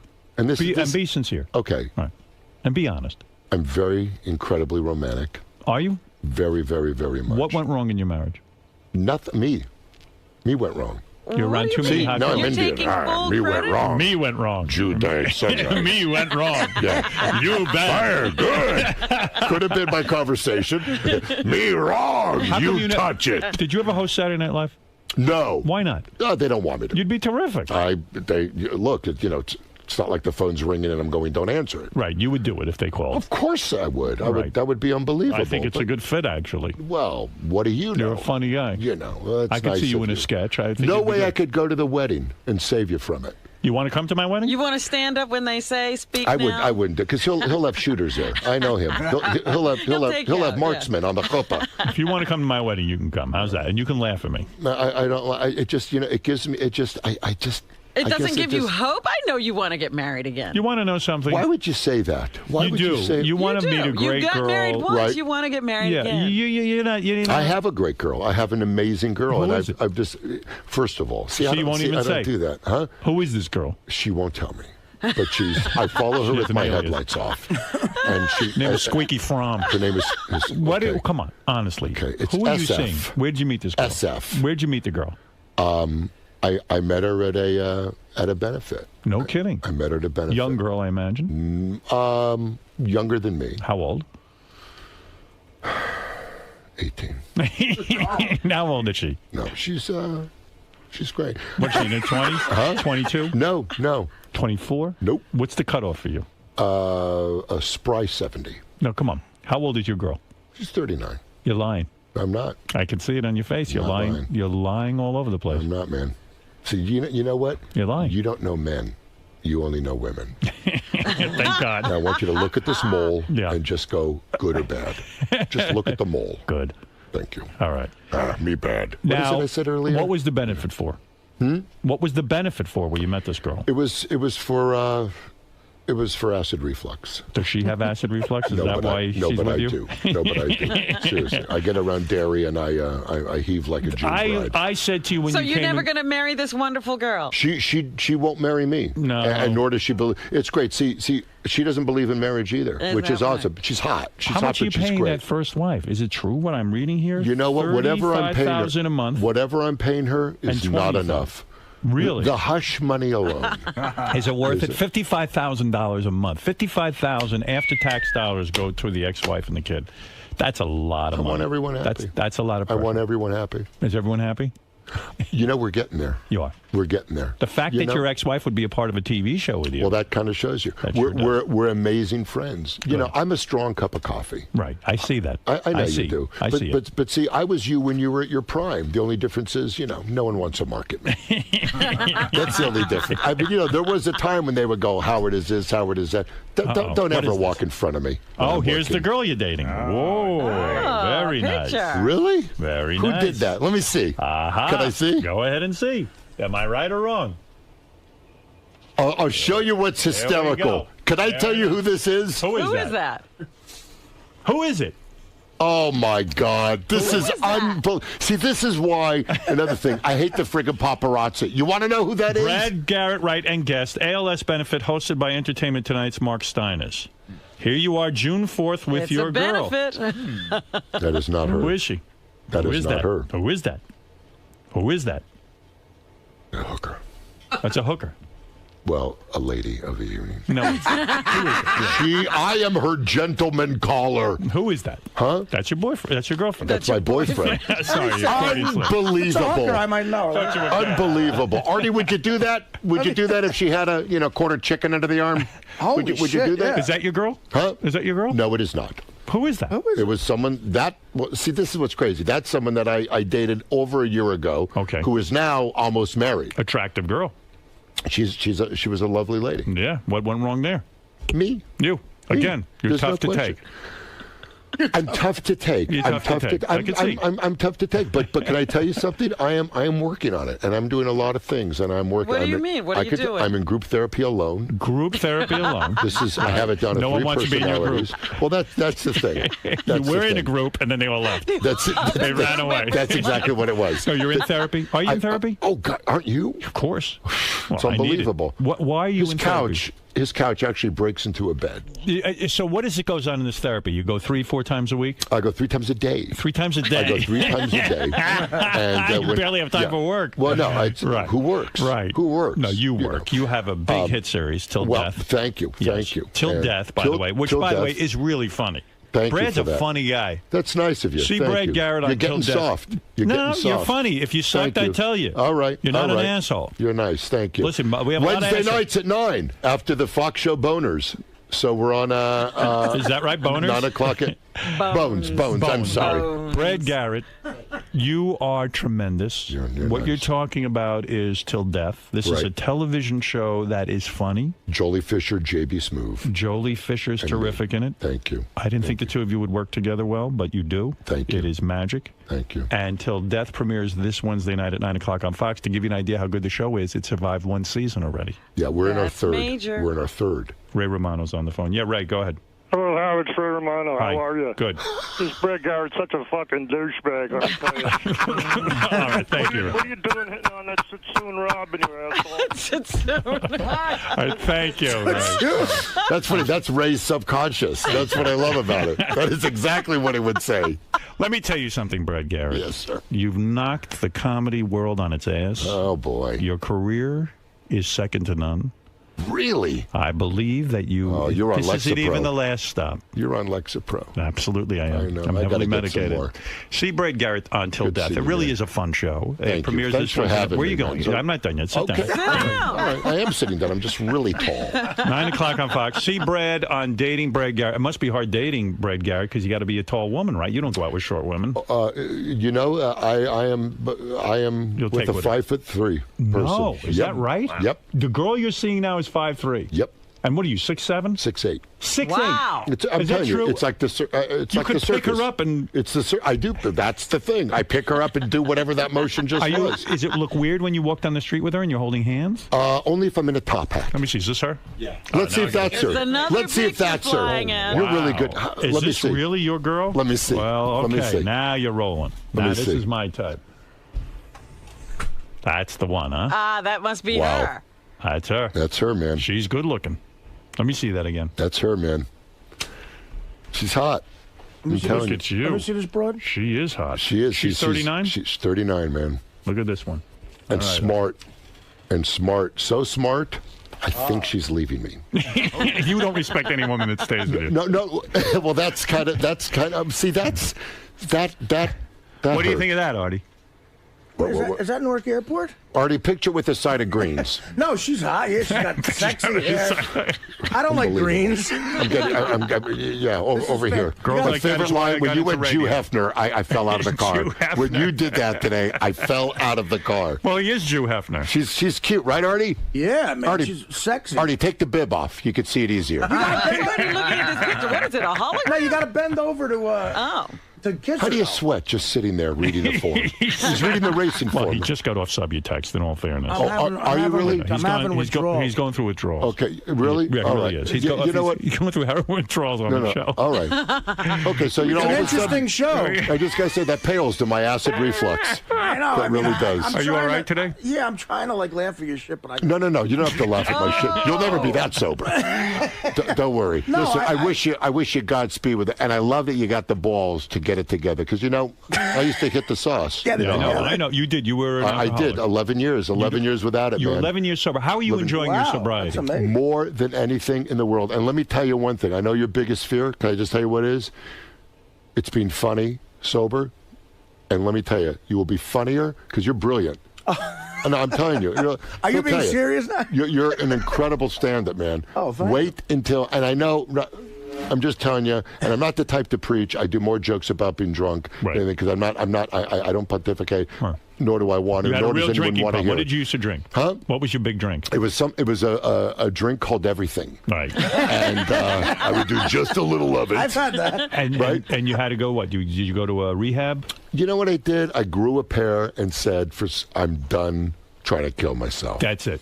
And I was done. And you were done. And I was done. I was a very high-functioning alcoholic. Right. Life was great. Yeah, Artie Very functions few on people. heroin, but yeah, barely. Artie's on high-functioning I know, heroin but addict. he shows it all on his sleeve. Right, He shows it all on his He's sleeve. got Because I've heard about, he comes out on You've the... said yeah. something here that's profound because I think you got to the heart of the matter. That is Artie's fear.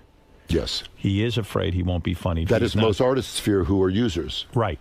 And Art, did you hear what Brad Garrett just said? Well, most of the time I'm sober in here. No, you're not. Yes, No, you're not.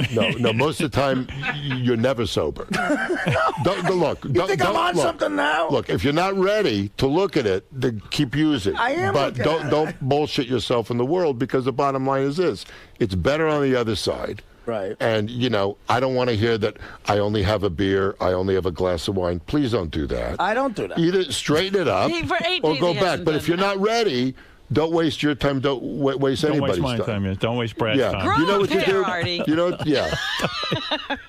I'm trying to... Well, wait, Brad gave you... He makes some sense very, very good advice, I don't know if he's think. serious or not. He is serious. I could be more... Well, look, I went... Artie, I'm over here. I went through it, Artie. Artie, I went through it. No, you don't know anything. I'm sharing something with you that is very, What do you mean you know that, Artie? You don't know that. Doesn't know. He's just... No, I heard that he went through it. Peter Boyle told me while we were smoking a joint. You know what? You with the Peter Boyle story is unbelievable. I wish I had a picture of that. It's unbelievable. It was right by ER. I think you got through to Artie. No, through to Artie. What? I think you got through to him. You hit it on the head. I even wrote this in the forward to his new book. I said he thinks he's not going to be funny if he gives But that is every artist's fear. I'll never paint like I used to. I'll never write like I used to. Right. He thinks I don't appreciate the patronizing from Brett. Patronizing? How would you know I'm a good comedian? You never saw me do stand-up. Okay, first of all, I saw you on the bill with Dice when you were in, what was it, Newport? So he did see you. You did?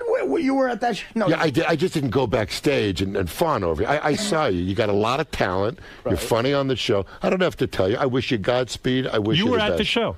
I was sitting in the back and I caught it. What? There you go.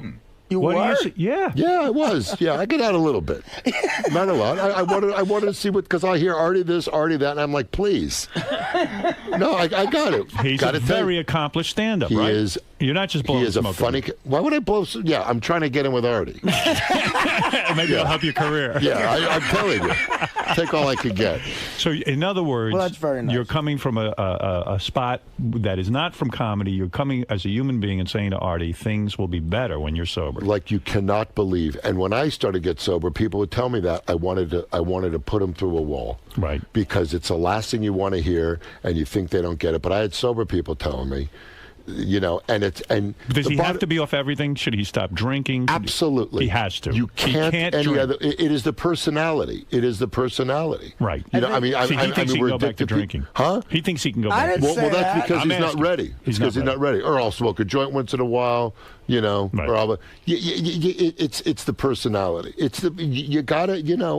But you gotta be ready. See, I was ready. You gotta be ready. How do you know when you're ready? Huh? Tell Artie when he's ready. Is Artie ready? You stop. Artie, you ready? Well, I just want to the night he saw me, I was funny. I was wasted. Yeah, you were really, really out there, man. You was really, really out there. No, listen, that's unbelievably nice of you to say, and I'm. Well, I'm just look. Main thing is, I just I think it's awesome what you're doing, and I think you're continuing to work, and you're doing because a lot of people dig you, and you're doing it in public, and you're doing it. And you're saying you didn't have to go anywhere? You didn't do any rehab? I went... but he's in therapy. Well, I've been in therapy since I was 9. I've been in therapy my whole life. Are you in therapy, Artie? I am, yeah. Yeah? For the past month, I've been... No, you just lied. No, he just lied. What do you mean he lied? No, he doesn't go anymore. What? Ask him. Are you following me? Are you not going or not, Artie? No, of course I go. When was the last time you went, Artie? Oh, wait, we have the same doctor problem. Is he telling you What are you, carpooling with Ronnie now? No. I'm going tomorrow. I go Tuesdays. I'm going tomorrow. I go Tuesdays and Thursdays. My dog ate the homework, Howard. Well, why are you saying he's not going? My dog, because he's not. I go Tuesdays and Thursdays. Let me tell you something. You'll drop the alcohol, but you could still have the isms. You know what that means? Racism. You can get rid of the stuff, but you still got the shit. I'm still working on my shit. I don't want to. I still have he's the in isms. therapy? Huh? Why are you saying he's not in therapy? How come you went from every day to 2 days? I didn't go every day. Listen to the sister. I went every day. Listen to the sister. Give him an old-fashioned back porch reading. Give it to him. Brad still has the racism. Let the alcohol. her talk. Artie, did you go to therapy last week? Well, he canceled Thursday. He canceled. The shrink canceled. He it. did. The shrink's done. Because it's not done. I went Tuesday and Thursday. He's going to lose his license. Artie, you're going this week, right? Why Yes, is Brad I will saying be you're there not going? tomorrow. Why are you saying he's not But going? what happened to Going the tomorrow. everyday? What? The guy said I don't have to go in every. Wait, why are you saying he's going tomorrow? What does that mean? Because he's going to avoid it, man. He's gonna avoid What? it. How did he? What? First of all, he's right. He went from I'm going to I'm not going to I'm going tomorrow. Don't you listen? You got headphones. You're unbelievable. All you're thinking about, I can't wait to put this on Beth when she's in there. Just let it alone. You want to know something? What are you going to do when you're tired of the trim? When you're tired of sleeping with her, what are you going to do? We'll get a divorce. Yeah. We'll get a divorce. I'm tired of the trim. Here's 80%. Here's 80% of my If money. we're not having sex, what's the point of being married? If you're having sex, why get married? Because we're enjoying each other. Yo, you're right. So why throw a wrench in it? We're not. Why does it have to? Listen, if it throws a wrench, Beth and I have looked at each other. If marriage sucks, we're getting out. We're getting out. There is not a woman in the world that'll make that agreement and mean it. Are you that naive? Yes. Call me naive. It's got to be love, I even man. believe Artie's going into therapy. That's how naive I am. naive All right? Wow. All right? Call me naive. You've gotten soft, baby. Call me soft. I don't I care. love it, man. Well, Brad, you are a delight. You think I'm fucked up? Look at my new assistant. Look at her. Is that your assistant? It's gonna be. That's going to be? Yeah. Yeah, that'll put you right back on the smack. Yeah, you get yourself a Puerto Rican broad like that, she's going to take a knife to your throat, and you're going to take out the spoon, and you're going to go, I don't care. You think I'm kidding? Brad, Look at her. You don't hire an assistant that has an 8x10 glossy, you schmuck. Well, what do you? That's not an assistant. He keeps a hooker who can get a ride 3 days a week into the city. What's wrong with you, Artie? Listen to me. You're going to stop or you're going to start? Here's a good idea. Get an assistant you don't want to bang. How does that sound? How does that sound? That ain't going to happen. It's not going to happen. Listen to me. My first one was. You've spoken a lot of truth. All right, well, and I you've poured also, the tea, man. You've also said some things that I are poured the tea. outrageous. I'm sorry. And that really should never have been spoken. You're right. If you had any class. But look, you don't, and that's it. Look, I know I Brad don't. Garrett, you are a superstar. And you are on till death. And that's the show. Watch this man on TV. What I'm kind of telling food you. you like, the Robbie? what? I'm going to send you a little something. She's full vegan. She doesn't eat it. She has wheatgrass and that'll juices. never fly. Yeah. No. She takes enemas. Don't ask what goes. Well, that'll on. work. That'll work. You like That'll that? work. Sure. You it's a into start. anal? Are you into anal? I have trouble getting in the other end. I'm not going to lie to you. All right. Brad, how'd it go in there, man? It went good. It went good. He's my man. Have a good time in there. Dude, so you're really opposed to this marriage, huh? Well, look, it's going to work. Look, if he's marrying it, it's going to work. And what do you think about Artie? You think this is going to work out for him? Artie's done. This is going to be Artie in 3 weeks. You gave him good advice. How are you? Good. Okay, take care. No, that can't be the There's exit, Ronnie. right? You got to follow Ronnie, your man. Ronnie, right? I was Right. easy on you, wasn't I? You were good today. Right? I was okay with you. I caught enough shit before you got here. I know. I listened, man. I feel bad. All right, man. Lisa. Nice seeing you. It's really a pleasure. I think it's hot for you, Howard. Did you ever have a thing? No, I'm hot. We all know Everyone's that. hot for Howard, right? You Take know, care, Brad. All the Honestly, best, Molly. Good seeing you again. Take care. Thanks. Oh my God, I love it, Robin. You got to get into this. Well, You will I'm love going to it. get one. You got it. You have to get it today. Well, if I have time, Howard, I will get it today. Get that new. What do you got? A new assistant? I'm hearing reports about you. Holy cow! You got to hear this one. No. Let me here we digress go. for a minute. Here we go. I don't know Captain Dan. He's What happened got to Captain more Dan? Names. Is Captain Dan still your assistant? Yes, Captain Dennis is still with me. Well, all I know is people around here. I might as well tell you this. What? People around here are terrified because Robin is yet another charity event she's organizing. Terrified of you. Terrified of you and your charity work. Because they know they're going to get, what is that called when they take you into the military? Not the draft, but conscripted or, you know what I mean? They are terrified of you. Geez. Let me. You're the terrorist. Ease their consideration. Here's the You're report not I get. Obligated to do anything. Yesterday, Robin just brings some woman up here with a British accent. She doesn't have a British accent. She has some accent. She's from Slovenia. Well, whatever. She had some weird accent. Welcome. Yeah. So, wherever Slovenia is, only Robin knows where that is. Well, Slovenia. Yeah, I was scared of Guatemala. Now Slovenia. I was raised in Slovenia. My father was Dracula, and I am the son of Dracula. So anyway, Robin shows up. Yeah, this woman is walking around, and Robin introduces her to no one. What? Listen to this report I got. This is a report. I introduced her to everyone we saw. I heard she went over where Jason and Will sit. She's sitting on the phone, making phone calls. Jason went back there. He goes, "Excuse me, who are you?" You know, he's going to call security. He goes, "I'm with Robin." Or however she talks, I don't know. I'm with Rob. I'm with Robin from Slovenia. So Jason's like, "Oh, okay, I think." I don't know where she wound up. Jared, she had asked if there was a place where she could use a computer, and I left her with Jared. Well, then Jared, I don't know where he took her. She ended up in Tim's office on a computer for 3 hours, whatever you were busy with. And she's tied into Robin's new charity work with this comedy show, and then Robin this is all third hand. You can refute anything you want. So Robin sees Richard, or one of those guys, Richard or Sal. "You will be sitting at a table at the comedy show." I was saying I would like them to. No, according to them. And then at the end of it, I guess he missed the "would like you." No. He said, "Oh, do you notice I was just told what I'm going to do?" And I was like, "No, it's a choice." Robin's getting these guys to sit at tables, and then they get auctioned off to sit at the table for the night. All I know is everyone has to spring into action with your charity. I asked. This 15 organization, can you end it now? Everyone's wanting me to ask you, would you just end it?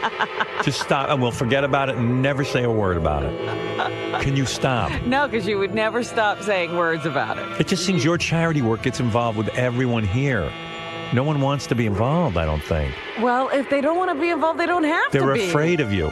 Oh, stop it. They What's to be afraid of? They are so afraid of you. You hold a grudge. You're wacky. I don't hold any grudges. This is what I'm hearing. I don't say that. This is what I'm hearing. I'm telling you. I'm giving you feedback. You're painting me as something that's ridiculous. And so are they. They're crazy. Yeah, here comes JD. Uh-oh. JD, you sure you want to talk? Yeah, well. Why are you afraid of Robin? Because I don't want to get yelled at. She threatened to stab me in the eye with a pencil for talking about her movie. Oh, my God. That was different. That is different. She was leaving. I heard the thing with Sal and Richard. Right. What'd you hear? Well, I can't remember the exact wording, but it sounded, she wasn't asking. She was barking. I said, I would like you to. Maybe that doesn't sound like an ask. I didn't hear a would like. I heard, you will be... No. You will be sitting at a table together with fans, and they will pay to sit with you. Who's going to pay to sit with Richard and Sal? I'd pay to stay away from them. I was actually worried. I thought she would come up to me next, but, I didn't think I was that famous anyway. So. Wow. Robin, don't ask me. I'm busy. God forbid I get a social life. You actually should go and sit at some table with a fan and hopefully get a date. I don't want to dress as a court jester. No, exactly. I'm not doing it. Listen, I'm not getting involved with this one. I donated to the last one with the movies with those kids. That's it. Leave me alone. It sounds like a fun evening too, and I think it's great, but. It's going to be a wonderful evening. Paul Mooney, David Tell, Gilbert Godfrey just signed on. Wow. To be a part of it. He's funny as hell. Daryl Hammond. Oh, he's great. Saturday Night Live. You got a great lineup. God love you. Where's the money going? 15 organization? No, it's going to 15 and the New Jersey Seeds, which is an organization that gets underprivileged children into schools when they're very talented. They get them into prep schools. They get them into Ivy League colleges. Look at you. With tutoring and mentoring. Look at you. Behold what has become of you. You've blossomed, I swear to God. You know what? You go, girl. Just leave me out of it. Oh, my goodness. Oy vey is married with the charity. You're on fire. Tickets on sale, 15foundation.org. Does sound like a great evening. I'm going to have a good time. Yeah. Are you going to stay up the whole night? Funny people. Is it a weeknight? It's a weeknight. Oy vey. Why are you keeping the staff up late during a weeknight when they have to work the next day? Oh, God. Why are you doing that? Here we go. What's going on with you? Who wrote you that note? Really, why are you doing that? It's a good question no matter who wrote it. I'm not keeping anybody up late. They don't have to participate if they don't want to. Right. Sal and Richard are participating. Sal is so afraid of you. Sal is afraid of me? He hates when you're angry with him. He said, I'll just do it. He doesn't have to do it if he doesn't want to. Yeah.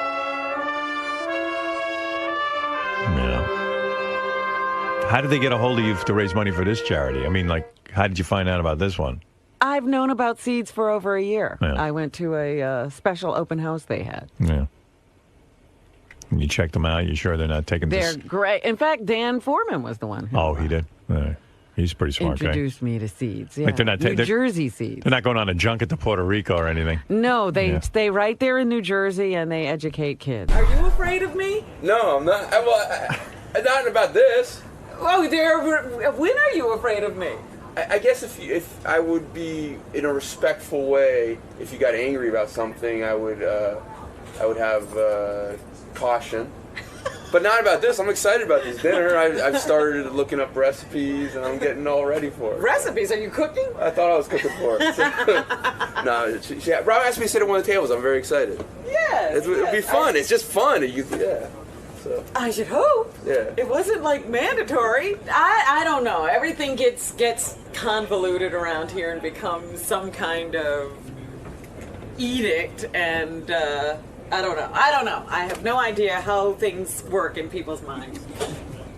But I appreciate you. No, thanks. Are you feeling any pressure to go to this fundraiser for Robin? I don't look at it as a fundraiser. Fundraisers where you legitimately raise money. This is some sort of big shot show off melee where there's booze involved. That's all this is. Are you feeling any pressure from Robin to attend this charity event? How do they do it in the movies? I don't know how to answer that one. If Robin really gives a shit, sell one of your Mercedes or your boats and ship it off to Guatemala. Right, JD? Let me see. Am I feeling pressure? Pressure. No, not at all. How did she approach me? Like this. Oh, I have good news for you. You will be attending my charity event. We will be auctioning you off like a slave. No pressure. I'm fine. I'm not stressing out over this. I don't feel like she's really making us do this at all. You will be sitting at a table, a celebrity table, where they would pay $10,000 to sit with you. And I'm like, oh, really? Well, thank you. I wasn't asked. I was told. It's going to be so relaxing, and I just, it's no pressure. No pressure at all. If you really care, just go out, charity should be done in an anonymous manner. That's true charity. It should be selfless. That's a true philanthropist. Instead, she's got bottles of champagne and Paul Mooney and Dave Attell, $10,000 tables. What, are you kidding me? $10,000. You know what I could do with $10,000? You know how many men I can make happy on $10,000? I'll take them over to the Dominican Republic, believe me. She didn't come up to us and say, you're coming to my benefit. She didn't say anything like, you guys are going to be hosting a table. She didn't say that. We're going to be raising our glasses, putting them down our gullets. Robin will go back home to her beautiful palace, one of her beautiful palaces, and she'll have one of her little servants stick a tube up her ass, another little Mexican roll her over in that stupid mat to, sweat her out. She'll have somebody feeding her berries and green drinks. And these little Guatemalan boys will be there with whacking the flies off their faces, eating shit out of a bowl. But hey, it's a fundraiser, and that's what's important. She just asked, real low pressure, asked us. Sorry. Hey, by the way, I should mention that Sal and Richard put together a new crank call, and they called a spiritual healer lady, Uh-huh. which is funny in itself because I don't. What is What is going on out there? And probably the audience can't hear it, but we can. And in the halls, it's just yelling and talking, and like Jason arguing with Gary, and they were in here arguing in front of me about something. Really? Yeah. And I just said, enough, guys. They were arguing about whether the Super Bowl, whether New York should have a Super Bowl. And I said, well, it is cold weather and people like to sit there. But Gary goes, but Paul, they have all your regular games in the cold, so why can't they have a Super Bowl here? And I go, well, the Super Bowl. Don't ask. And then got into this long argument between Jason and Gary, and they love to hear themselves talk. And I go, guys, I got 2 seconds here. Let me get through the material we have to get through. And now Ronnie and JD are yelling at each other in the halls. Oh. And I've told Ronnie, please do not get involved with people. You have to tell him that every 3 days. Yeah, I'm getting to the point where I think he's got to go sit in the car. Why are you guys arguing out in the hall? It's like a 1 second thing. It was nothing. There was... Yeah, but my door opens and then there's yelling on the air. I know. I'm sorry. What are you yelling at Ronnie about? We were just fucking around. Yeah, but don't fuck with him. I know. Okay. Do me a favor. Don't talk to him. Okay. I don't want anyone talking to Ronnie because he can't handle it. Then it gets into a fight and he gets berserk. I mean, okay. He can't. He's like a child. But it's my fault. He's not a Would you tease him? No, we were What'd you say? Tell me what happened. No, we were just talking about something, and I thought he... But he starts raising his voice, and he thinks he's funny. And then when he thinks he's funny, then he starts throwing... He's a nut job. What are you yelling at him about? No, it wasn't... I thought he was saying something about me, but it wasn't, so that's... And then he goes, get out of here. I'm not saying anything about you. Well, something like that, yeah. You stupid ass. Yeah. Do me a favor. Don't... You're totally full of shit. Okay. Otherwise, I got to release him from here. He can't handle it. I tried to defend you, Ron. He can't handle it. I don't want him bothering you. I told him that. I'm stupid. I'm sorry, Ron, and I'm sorry, Howard. I told him not to bother because you can't handle it. What do you mean I can't handle it? It just escalates, and then it becomes a whole thing. Nothing escalated. I don't want to talk to this fucking guy. Nothing escalated. What are you talking about? Oh, these guys all bother me. I don't bother you them. got up on the wrong side of the bed. No, do me a favor, JD, because then it gets ugly, and then he hates you. Nothing got ugly. No one is to talk to Ronnie. Just let him be the security. There was nothing. There was nothing going on. Why, when the door is opening, we is he weren't yelling? We were joking around. Yeah, the joking. You don't know about joking around. Oh, I know you about. Like to joke around. I'm you sorry. joke around until the joke's on you, and then you can't handle it. I handled it. Yeah. Okay. Leave him alone. I'm sorry. I made Thank this. you. Now you're my doctor. He doesn't my understand that you're joking alone. sometimes. What's wrong with you? You didn't think that was funny? No. He doesn't understand when you joke. I said I'm sorry. Okay. It was you go to the zoo, they say don't feed the animals, yeah. And then you get the one jerk off that feeds the animals.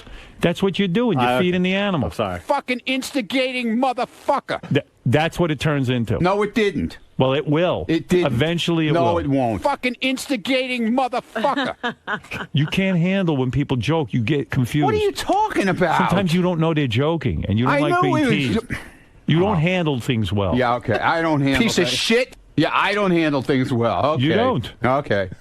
I don't. I'm trying to help you. Yeah, help. He doesn't know that? Help me. You don't know you Help can't me. handle things, that you get into fights with people and you throw fighting things with in the hall? anybody. I wasn't throwing anything. I wasn't fighting anything. Today. But tomorrow it turns into something. No, it doesn't. That JD's always busting my balls. I don't bother anybody. Nobody bothers me now, You okay? just fucking bust don't worry my about it. balls. What's your problem over there? For God's sake. That's it. That's what's my problem. You're my problem. Yeah, good. I'm your problem. No, I don't want to have to discipline. There was no disciplining. There was nothing going on. Okay. Keep it that way. Leave him alone. I'm telling you, playing with fire. There was no fire. Well, today there wasn't. No, there wasn't fire. Robin, explain. Don't bring her into it, please. I can't because she's in another whole universe of it. I don't want to even get into when her. I talk at all. Please. Right. All right. Did I say you were wrong? JD, leave Ronnie alone. Will. You know how when people get older, they get wisdom? Yeah. Wisdom passed him by. Huh? He hasn't gotten old enough yet. He's not old enough yet. He's still a teenager. Exactly. He's like right. a teen. That's right. I know more now than I did then. No, it's just you two don't mix well. We're fine. You tease him, and then Ronnie comes back at you, and then it escalates. No, it didn't escalate. Nothing was going to happen. And Richard and Sal, too. Leave them alone. I don't even talk to them. Good. And they shouldn't lock talk to you. themselves in the room. We don't see each other. It's fine. Good. Every once in a while, Sal will have a little comment. Okay. You know? And you handle that well. And I laugh it off. I don't even answer them. Today. What do you mean today? It's been for weeks already. All right. Thanks, guys. Thank you. Please, I don't want to open the door and hear yelling. We weren't yelling. That was my fault. Yeah, our voices were raised, Ron. They were raised, but we weren't yelling. We were What were you goofing saying? around. We were goofing around. What was the goof? I want to We hear. were talking about something, and then Benji walked by, and he heard me say something about shtick. He thought I was talking about him, All right. but I was talking about Benji. All right. Okay? Yeah, well. You stupid ass. Oh, my God. Wow. Nerds and old Jews mixed together like oil and water. Come on, leave me alone. I got shit to do here. What are you doing? I'm making a phone call. Do I think Ronnie's loud in the hallways? He has been. You know, sometimes, not like all the time.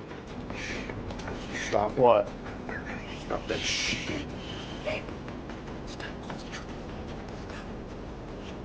I'll shave your beard right off, right here. What is it? Oh man, you're not in a good mood. What do you want? You know, he rarely does it. Just you know, although a couple times he'll just start yelling. But you know, for the most part, he's pretty. He has to be sort of rattled. What do you think you are? No. So, how are you going to be in the hallway from now on? I want you to leave me alone. That's one thing. You look at him and you just want to fuck with him. Go away, you stupid ass. Don't touch people. What did I say? You don't want anyone to talk I'm to you. busy right now, okay? You love bullshitting with people, though, in the I don't hallway. like anybody. It's all in good fun. It's all in good fun until he wanted to destroy me.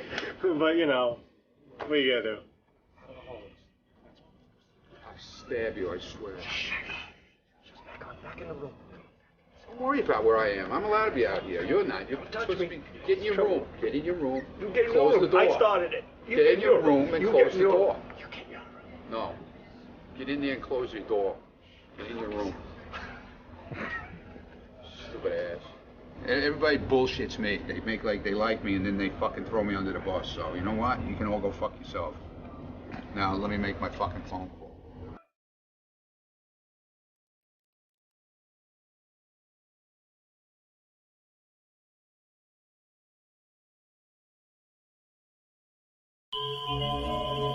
This. I don't know who. Maybe it was JD or somebody. Or maybe one of the listeners. This is from the website, Am I Annoying? This is Lisa G is on there, who I didn't even get to today. So here's what they say. Lisa G. Birth name Lisa Glassberg. She was a broadcaster for WOR, Hot 97, Power 105, and, of course, Sirius Howard 100. And let's see. Why she might be annoying. She goes by a pretentious single-letter last name. Lisa G. Good one. Okay, that's a good one. When she left one radio station, she sobbed on the air. Ooh, wait, do we have that? I don't know, but I gotta get it. Find that. That's right after she stopped dating Ed Lover? Well, it says here, she claims that her childhood diet was bologna sandwiches with Fritos. That's annoying to them. God. She's a coffee-aholic. I didn't know that. They say she was trioed up with Ed Lover and Dr. Dre in Hot 97 and then Power 105, going head-to-head against the Howard Stern show. They find that annoying. Shit's at work. They didn't even know that then. She referred to her teaming with Ed Lover and Dr. Dre as two African-American Muslims and a Jew. That's annoying. What? Jeez, yeah. She described herself as the Betty Crocker of hip-hop. That's annoying. What? Her website mistakenly labeled a picture of Stern's tickle chair as the Tinkle chair. Oh, hey, people have tinkled in it. And Lisa G does not stand for the Long Island Screen Actors Guild. I don't know what that even means. That's why she might be annoying. Okay. Well, they had one or two good ones. But there's a cute picture of Lisa with Snoop Dogg. She's cute. Yeah. Howard. Yeah. You know, it's funny, you're reading the list and I hear Lisa outside my office going, that's not annoying. Where is she? That's annoying that she's doing it. Yeah. The Lisa G thing, the G. Like I told Beth when I met her, I said, the Bethel thing, people are going to think that's annoying. She goes, yeah, but my last name's Ostrowski. When I go to modeling jobs, they can't say it. I thought the Lisa G was to hide your Jewishness. No. Yeah, come on. No. Be honest. Be honest for a second. You didn't like Lisa Glassberg. Well, I switched it like 1990 when I started at the hip hop station. Yeah, exactly. It just felt better, felt right. Because you were at an all-black People station. couldn't pronounce it. They didn't know how to spell Glassberg it. is easy to pronounce. With one S. And they thought it was with an S. With Who can't? I bet you I could give 1 million people Lisa Glassberg on a piece of paper, and they would say it right every time. That's an easy It was name. Blasberg. Everyone got it wrong. How about Nice Assberg? Yeah, that I like. So you changed your name because you were at an all-black station and being a Jew wasn't cool. No, I just felt for Tell the the truth. time. Tell the I am truth. telling the truth. For Lisa, the time, I come felt on. it was right. I felt it. It just. You were ashamed. I was not ashamed. Yeah. No, How dare everyone knows you. I'm Jewish. No, not everyone knows. At the black Look at station, you. You don't they even go to temple. I'm not. What's that got to do with anything? He admits he's I'm not Howard religious. Stern on the air. He says he's not religious. And I admit I'm If embarrassed he to goes be to Jewish. temple, what does that mean? What? Sure, I've said on the air for years I'm half Jewish. You? What? Who's No. a whole Jew? Actually, I just wanted to make fun of Jesus, so I had to say I was half Jewish. I had a reason. Who exactly is not the Jew here? Lisa G is hiding your Jewishness. No, it's not. I Come think on. it probably brings more attention to it. She's Jewish. No, it doesn't. Nobody would know. It could be Italian. A lot of Lisa people Jew like would Joey make G. it sound like you were Jewish. What, Robin? Lisa G would make it obvious. Lisa Jew would make it Lisa obvious Jew is that a good you were name. a Jew. I think we're changing your name now to Lisa Jew. I like that. You DJ would take Jazzy it. Jew. No, you know why I like Jew Simmons? Oh, No. God. Lisa Jew.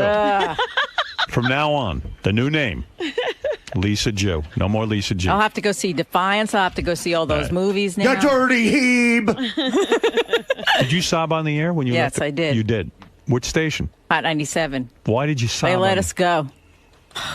You and Dr. Dre and Ed Lover? They broke us up. And you cried on the air. Who didn't that day in New York? I don't think I have the tape. I could try and come get on. it. You got to get it. What fan of radio didn't cry that day, Lisa? Please, someone. We're all superstars. I think they're going to give me a chance.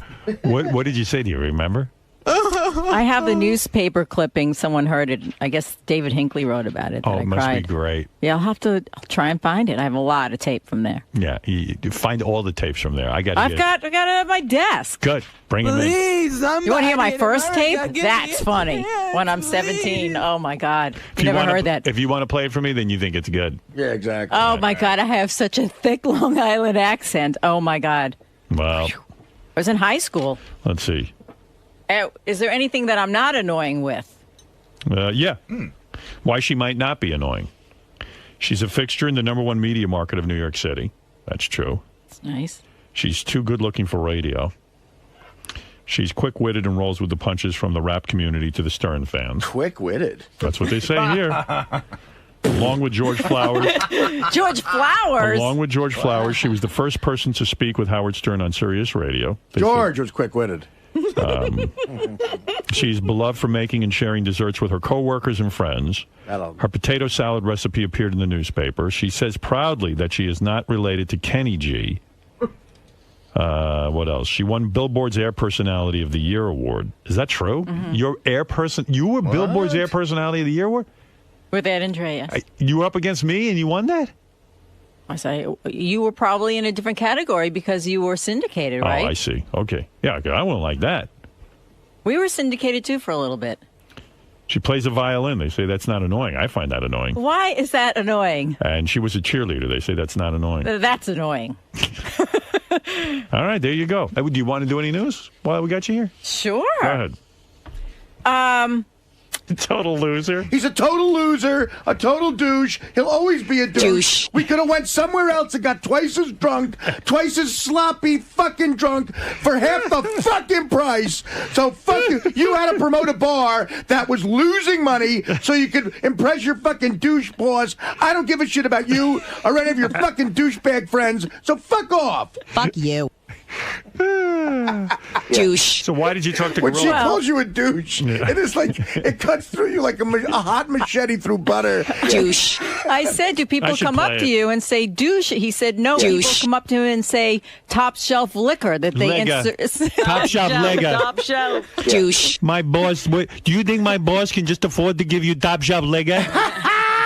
My boss give you top shelf liquor. You know what, Grillo? Why don't you top shelf liquor? No, these are interns. They make no money, and you know they make no money because you were a 7-year intern. Well, you're a wannabe. You wannabe. I offered you dinner. I got to play it. I'm you sorry. You wannabe. I got to play it. Yeah. What page is that? Anybody know? Page funny. Page funny as fuck. Page, that's the best bit ever played on the air. It might Page. be. It might. Let's see. It's Gary, page 1, far right column in white. Okay, I'll give you one. None of us will go back there, so you take that credit, Grillo. You take that fucking credit and you wear it like a badge of honor. You gonna talk about that? Talk about what, you piece of shit? How you use fucking Howard's name to fucking threaten people? I didn't use Howard's name for anything. Well, wait till we get on the air and we'll see how this goes. I didn't say that to anyone, Grillo. You know what? It's just another lie about you clearing out a fucking packed house for my 10 interns because we were the only fucking people in the bar that... You didn't cover shit. I didn't... You know what, Grillo? You didn't do anything nice for anyone because you're a fucking selfish low... When you do your impression, I should just be in the background doing this. Knows that these guys don't make any money to sit and take advantage of them and not even buy a single fucking buyback. Oh, I'm going to take care of you. I'm going to buy you a shot. Whatever. Grillo, then you shouldn't have made an offer you couldn't stand up to because we could have gone to the play right down the street and spent a third of that fucking money and had twice as many drinks. We all walked 5 fucking avenues and blocks in the rain to come to some bar that you needed to promote to keep your fucking job. When we could have gone down the street and drank for a third of the money and been treated a lot better. You're full of shit. You made empty promises that you were not willing to come through on. So I don't want to fucking hear it. I don't want to hear it. You're full of shit. You're a fucking piece of crap. That's why you were a 7-year intern. And that fucking time, all you do is tend to bar. 7-year intern. Fuck you. But you can't even hear Grillo, you know? Just go to your neutral corner and cover up, man. That's all you hope she fucking tires out. Hurricane Tracy. That's like, no. If she tires out. She's definitely sticking up for them. Eric, how I fucking took him and I fucking bought him a couple of drinks. Or that other girl that I bought a couple of drinks. I can't fucking take care of 12 people. You didn't buy anyone drinks. You made promises to everyone and you did nothing. You did nothing. That'd be great. Thank you so much. Thanks for what? Fucking us over with a bill that would have been a third of the place we normally go to? Whatever, dude. You are so fucking delusional, it's just irrelevant. Take you down and have a good time. I offer you dinner and you smack me in the face like this? Get the fuck out of here. I smack you in the face. Oh, I'm sorry, because when you called in earlier, I believe your excuse was, I offered to buy Tracy dinner, but she didn't want to eat, so I was all settled up with what I had to do. You're fucking cheap white trash, and I'm so not interested in anything else you have to fucking say. And this is why everyone fucking makes jokes at your expense on a daily basis, because you're fucking white trash. I'm not interested. Listen up. Save it. You know what? Save the money on your fucking cheap phone bill, because chances are you probably can't afford to pay it anyway. You Hold on, cheap motherfucker. We got some calls on this right now. Let's go to Jason in Philly. Jason. Fucking dinner, and this is the way they whatever, douche. You're a fucking douche. Jason, you're on. Jason, you're a douche. Jason, you're on the air. This is the way you repay me. I take you. What? You know what? You're just a piece of shit. Just shut. This is why everybody makes jokes at your expense. Everyone makes jokes about you behind your back because you're a wannabe and a douche. You're a douche. You're a fucking douche. Just shut. What? We didn't get one fucking buyback. Not one buyback. We could have got twice as drunk at the Playwright fucking Horizon down the fucking street. You disgusting piece of shit. You're white trash. You're white trash, and I'm not interested in anything you have to say. You're a white trash wannabe piece of shit, and someone who is a 7-year intern knows that they make no money. You didn't give us one fucking. I don't give a shit about Top Shelf Liquor because you had to promote some stupid fucking bar that you work at to kiss the ass of your fucking. I don't want to hear anything about promoting. You're a piece of shit and a wannabe. You're a douche. Just shut up, you douche. Shit, that takes a lot out of you. Let's do a show. Wow. Yeah. I hate to interrupt. I'm going to have a heart attack. What's the matter? Hey, Artie, when you were down at your wellness place, you had the nurse that gave you the enemas and stuff? Douche, yeah. Do you remember her name? Enid? Yeah, she's on the phone. Howard. Enid's calling? Douche. You should hear this broad, Howard. She's funny. Enid. Hi. Hi. How are you? I'm good, sweetheart. How are you? Enid, when you were working, I got to ask you this. Yeah. So you were the woman in charge of giving Artie his colonics? Definitely. No, not the colonics. I gave him his implants. His wheatgrass implant. Oh, so did you see him? Did you see his naked buttocks? Of course I did. Yeah, how was that?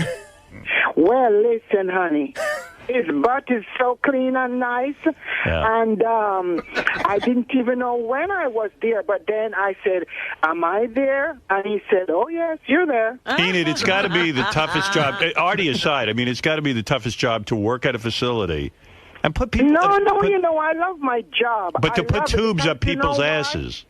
I'm helping people. What did you see come out of Artie's ass that might have interested you? I didn't see nothing come out of his ass. Yeah, it's not a colonic. No, she didn't do the colonic. Yeah, she did the wheatgrass. She put wheatgrass in my ass and then told me to hold it. She gave you a loan. How did Artie accept the tube? Were you shocked at how easily he accepted the tube, or was it difficult? Well, no, I was very pleased with how happy he was and receptive to receive the treatment. Wow. He's doing great. I mean, he's a changed man after you put those tubes up his ass. Yes, I'm happy to hear that. Yes. Well, this is the sweetest woman of all time. How did you get into this line of work, may I ask? I mean, at first when they said to you, listen, the job calls for you to shove wheatgrass up people's ass, you probably said, look, I'm not, I got better. I'm sure when you were a little girl, you didn't imagine that would be your life's calling. Not at all. Not at all. What did you want to be? When you were a little girl? When you were a little girl, what did you say you wanted to grow up to be? I wanted to grow up to be a nurse or a teacher. Right. A much more noble profession. And, yes. And then how did you come to astray from that great ambition to shoving wheatgrass up Artie Lange's ass? Well, this is the closest I could get to being a nurse. Right. Mm-hmm. I see. And you have a family? You have children? Oh, I've got 6 kids and 13 grandkids. You got a husband, or did he pass away? Well, no, I'm divorced. Yes. Mm-hmm. That's very sad. I want to marry Artie. Yes, you fell in love. She does. Yeah. Enid, you said you would move to New York and marry me, right? Sure. Enid, do you know why Artie was there? Were you involved at all at the sad saga of Artie?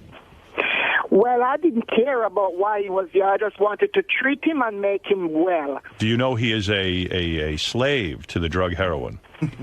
Well, I hear stories, but, you know, I don't listen to stories.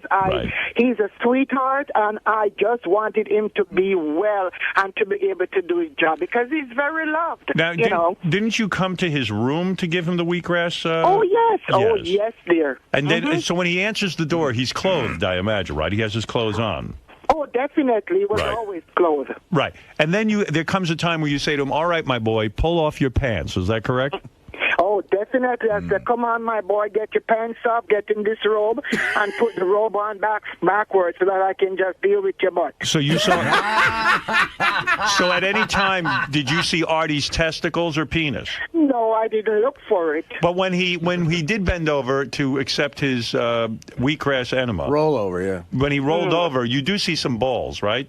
Nope. You didn't see any balls or penis? No, I just care about the butt because that's my job. Right. And how far in the tube do you... When you give a wheatgrass enema, how far in does the tube have to go? About 3 or 4 inches. I see. And Artie was able to handle 3 or 4 inches into his anus? Yes. Yeah. Were you surprised? I mean, for a guy who's not gay, who's never had anything back there. Well, that's why his ass was so hard to get into. How long did it take you to get the tube in his ass? And did you come to find at a time that maybe you wouldn't be able to accomplish your mission? Well, just 5 minutes. My ass is harder to get into than like Studio 54 in the 70s. Wow. It's got a velvet rope around it. Do you use wheatgrass? Do you use wheatgrass yourself on your own anus? You do. You take the wheatgrass in? Yes, I do, You do. sometimes. I see. And How many wheatgrass enemas did Artie have? Artie had one every day for the. I saw him Tuesday, I think, and he had one every day. Did there come a time that you found after a couple of wheatgrass enemas that the tube went in easily, that he began to almost pucker up and enjoy it?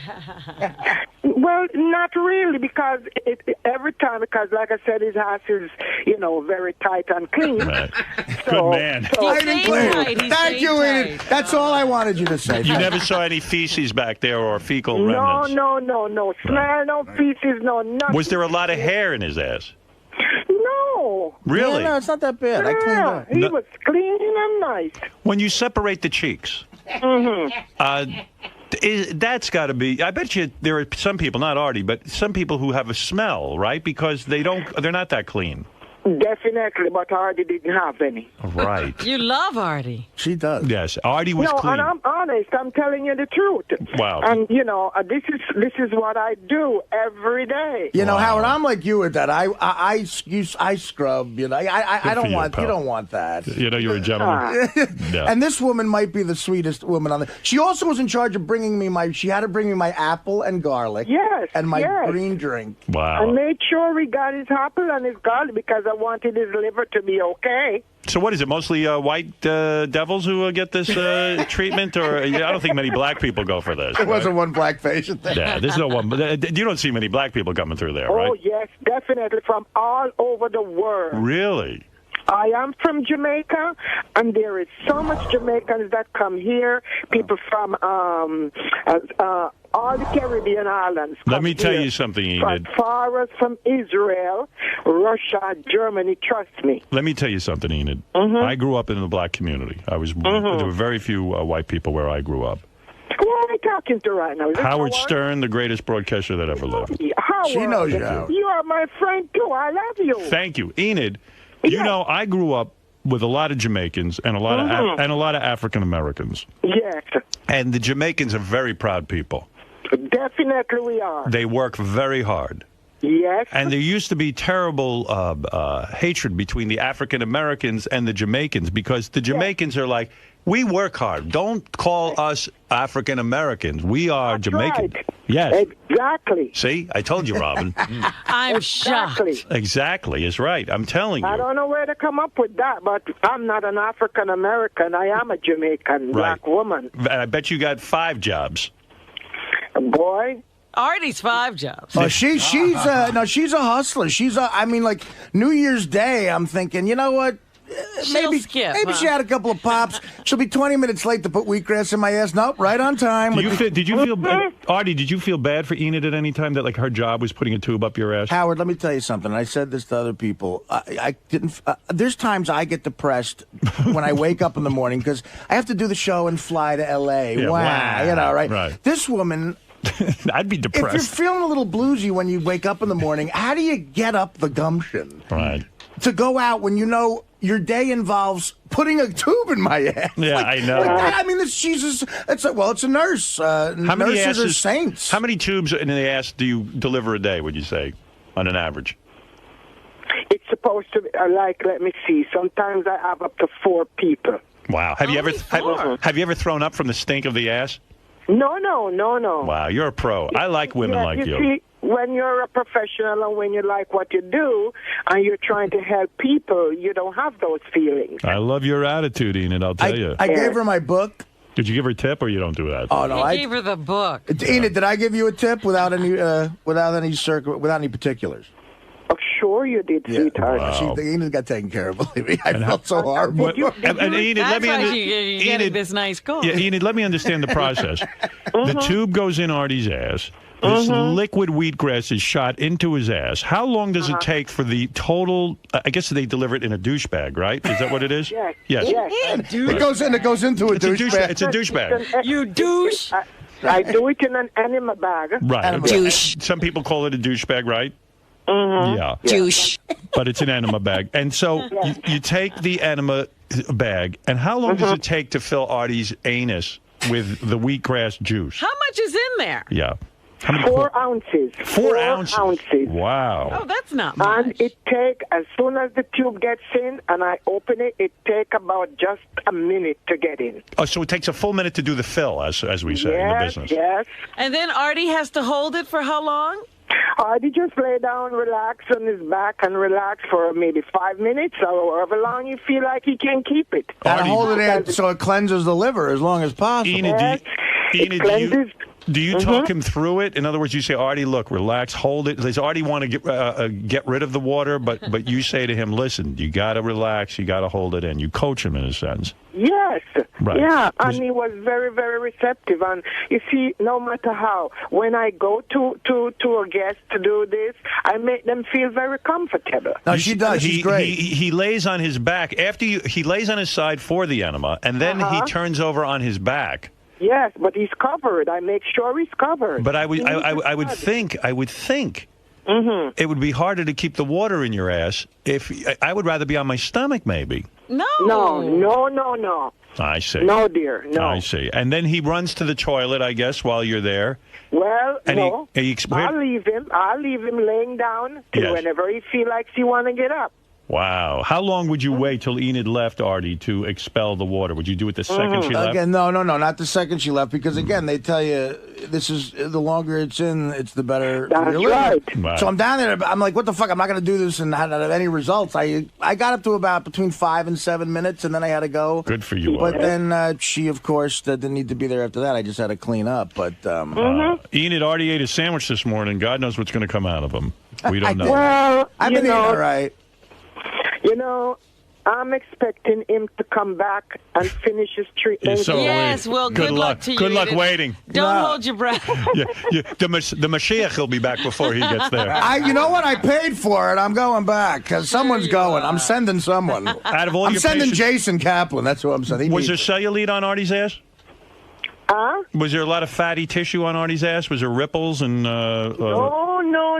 Beautiful skin, I tell you. He's got clean. Beautiful skin. Yeah, I even went shopping for clothes for him. Didn't you tell you? No, I didn't tell you. Oh my goodness! I mean, I need a mommy everywhere I go. Okay, so my sister drags me down there, which was a good thing. Enid loves my sister too. Yeah. I talked to her yesterday. She gave me the number. Tell her I'm doing okay if you talk to her, and because we're not speaking. But so I just threw 2 shirts in a bag, and I just went down there. Oh, my goodness. And I needed everything, toothbrushes, everything. So Enid, after the first day, my sister brought Enid over. Artie gets everybody working for him right I off the know. bat. Everybody's always concerned with Artie. And they get paid well. Enid, by the way... So Enid said, you need clothes, sweetie, for the week. And I said, all right. So she said, I'll go shopping for you. So she went to Walmart. Hire her for your She got me DVDs, toothbrushes. She bought me a bunch of socks. She did my laundry all week. How did she pick your DVDs? Did you tell her what to get? The Pink Panther. Enid, because I have to. Enid, how are your bowel movements? Are they firm and are they regular? I have regular bowel movement every day. Are you raw, Edith? Not completely. Okay. All right, Edith. Enid. But I do the juice and the wheatgrass because that's very, very important. Enid, a pleasure to speak with you, and it sounds like you're a lovely woman. I am. And I would love to meet you. And Anytime. already I called Michelle, but I can't get no reply, and I need No, I know. You're coming she's coming to my gig. Enid's part of the crew. Are you coming to my gig? You know what? I'll text you this afternoon, okay, sweetie? Yes. And Enid, be careful. He'll have you on heroin in a week. All right. No, you won't. Thank you, Enid. You're welcome. All right. That lady from the rehab place sounds like a catch, man. Yeah. Seeing your ass. She caught my shit out of my ass. She's a great woman, and she's willing to marry me, and I'm willing to take on the price of her 13 grandkids because she raises all of them, and they're cute kids. But I love Enid, and she's a heavyset woman, but very pretty, and I'm looking forward to marrying her and having an enormous mulatto child. All right, Lisa, there's a little rumor going around that you may be annoying, according to really? some website. Oh, you mean the Am I Annoying website? Yeah. How do you feel that's about been that? around for a long time. Oh, you've been aware of this? Oh, yeah. The one thing that I do like about the website is that they have the pros and the cons listed, so it's not all that bad. You have a lot of pros. I do? Yeah, I mean, Ask Howard. I'm just being. But what's the thing with the name? With the G? Lisa Jew. That's my new name. Lisa G is to hide her ethnicity. But she shouldn't be ashamed. Lisa, I'm not. is that the real reason? No, I told Howard. Lisa should be proud. No, she's in radio and she was creating a persona. It's a cool thing to do. Now she is Jewy Jew. Jewy Jew. She's not Jewy Jew, but Now I'm Jewy, Lisa DJ Jewy Jew. Ronnie, you think Lisa G's annoying? Yes.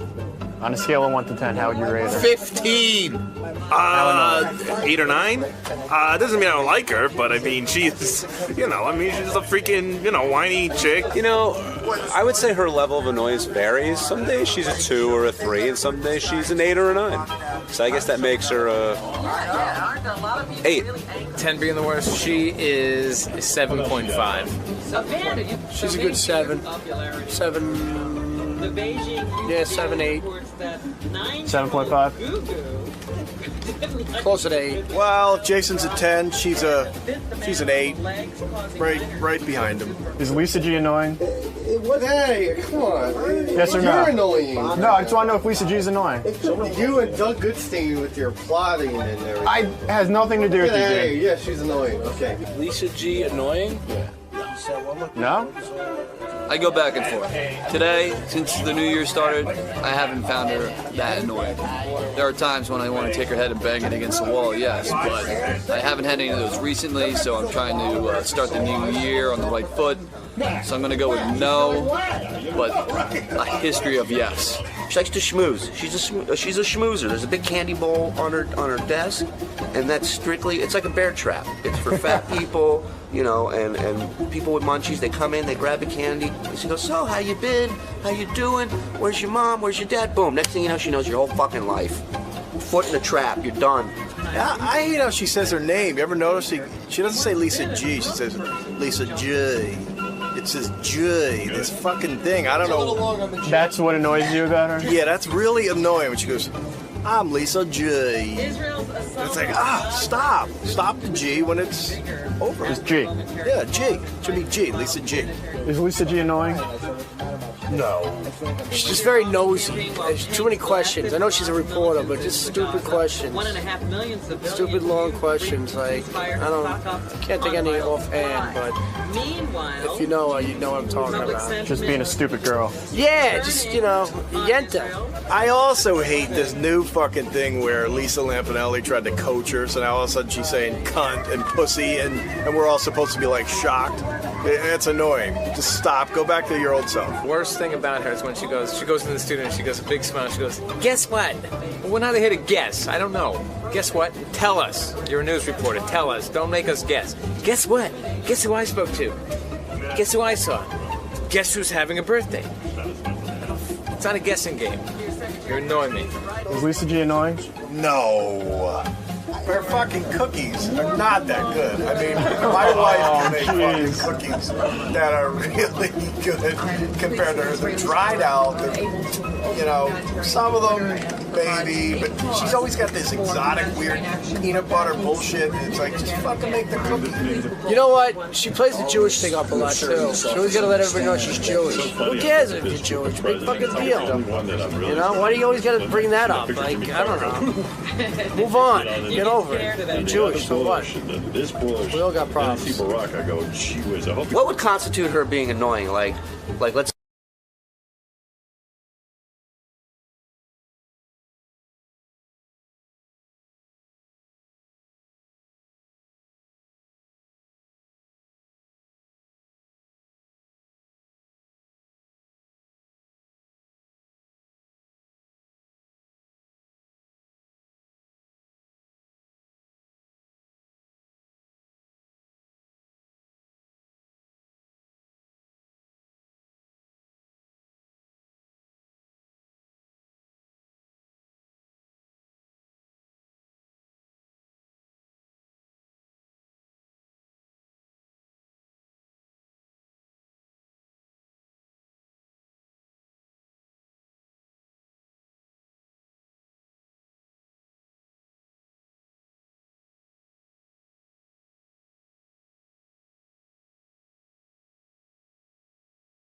countdown over the weekend. Fred Norris' bachelor party was number 10, and for those of you who missed it, number 1 was Cookie Puss.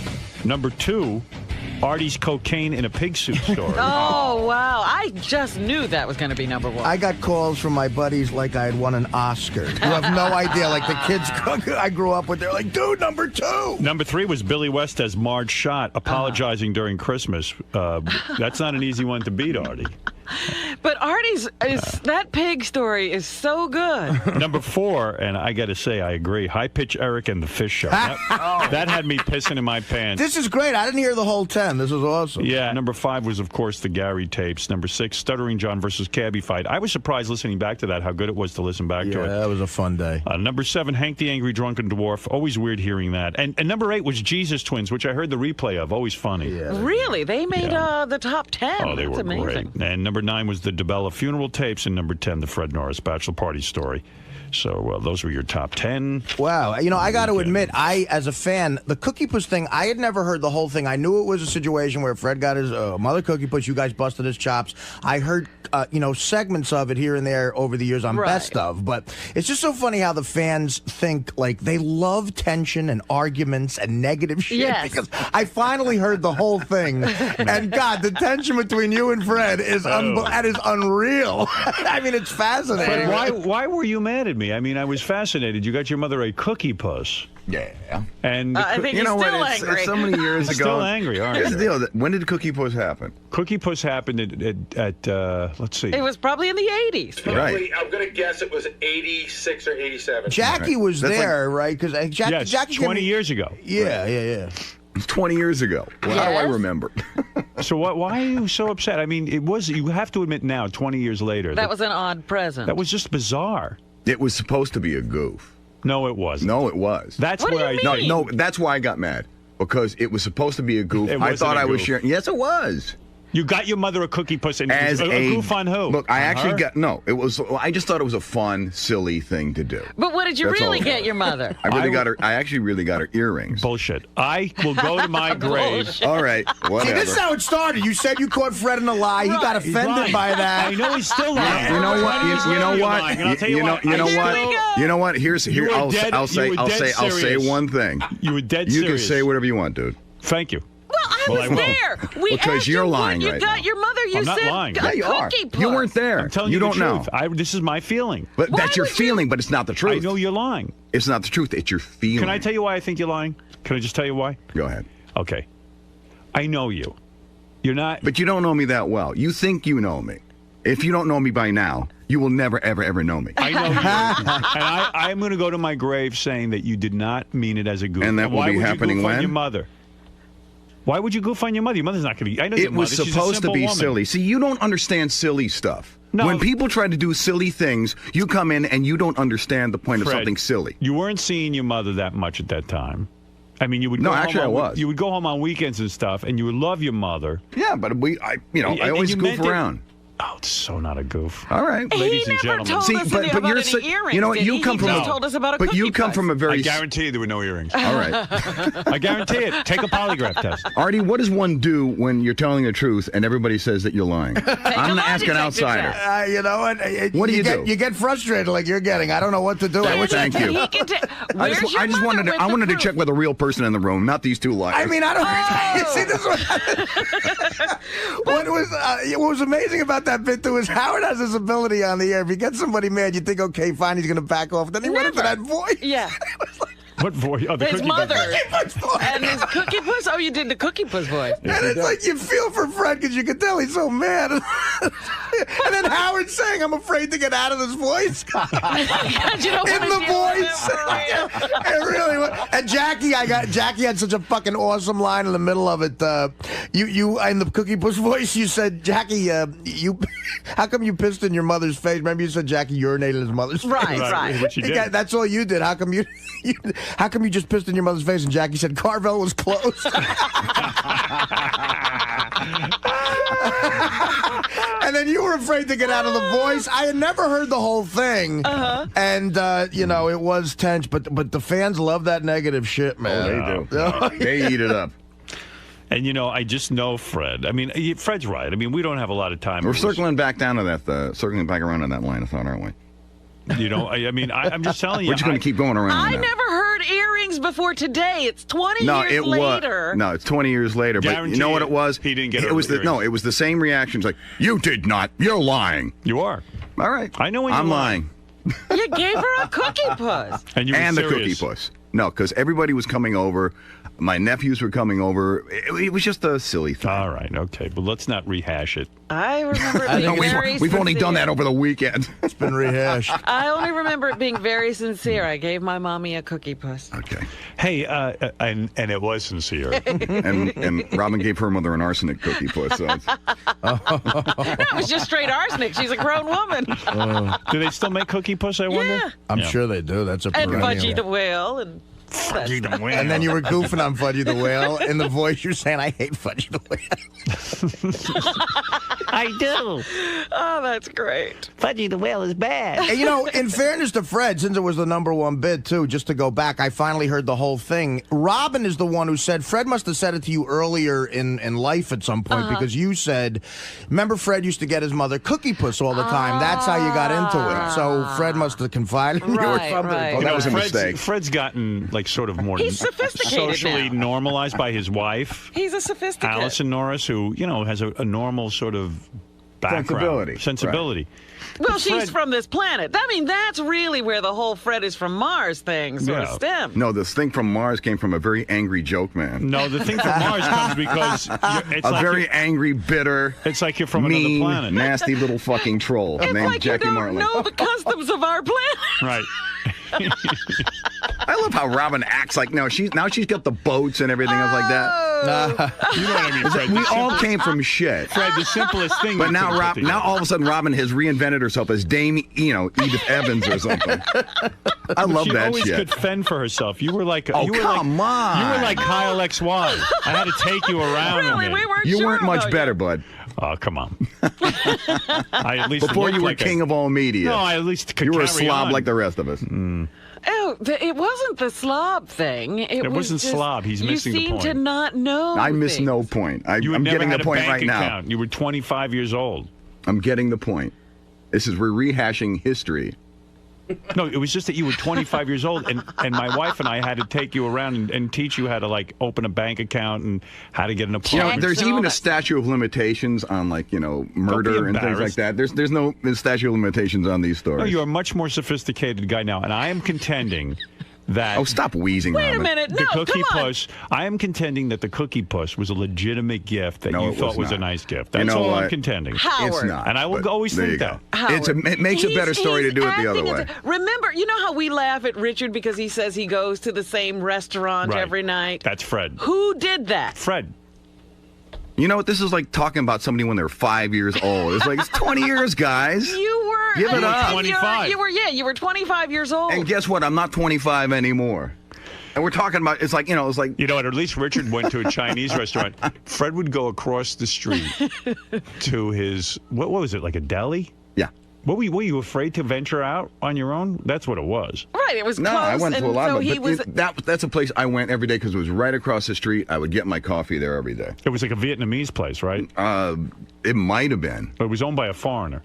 Yeah. Oh, everything's owned by a foreigner. And you'd go in there and talk to the dude every day, and You were a regular. Very much. And he'd have like a hero every night or something. Right. What did you get there? What did you order? I ordered a cup of coffee and whatever. I was smoking at the time. Get a pack of smokes. Yeah, but you got your dinner there every No. night. It was like your kitchen. No. It was. He's lying. Not- See, now he's going to make. Oh, he's here we go. revising I love this. history. It's like, you guys are nuts. He'd be in there for all three You guys are meals. insane. What do you want, Fred? Do you want the same, Fred?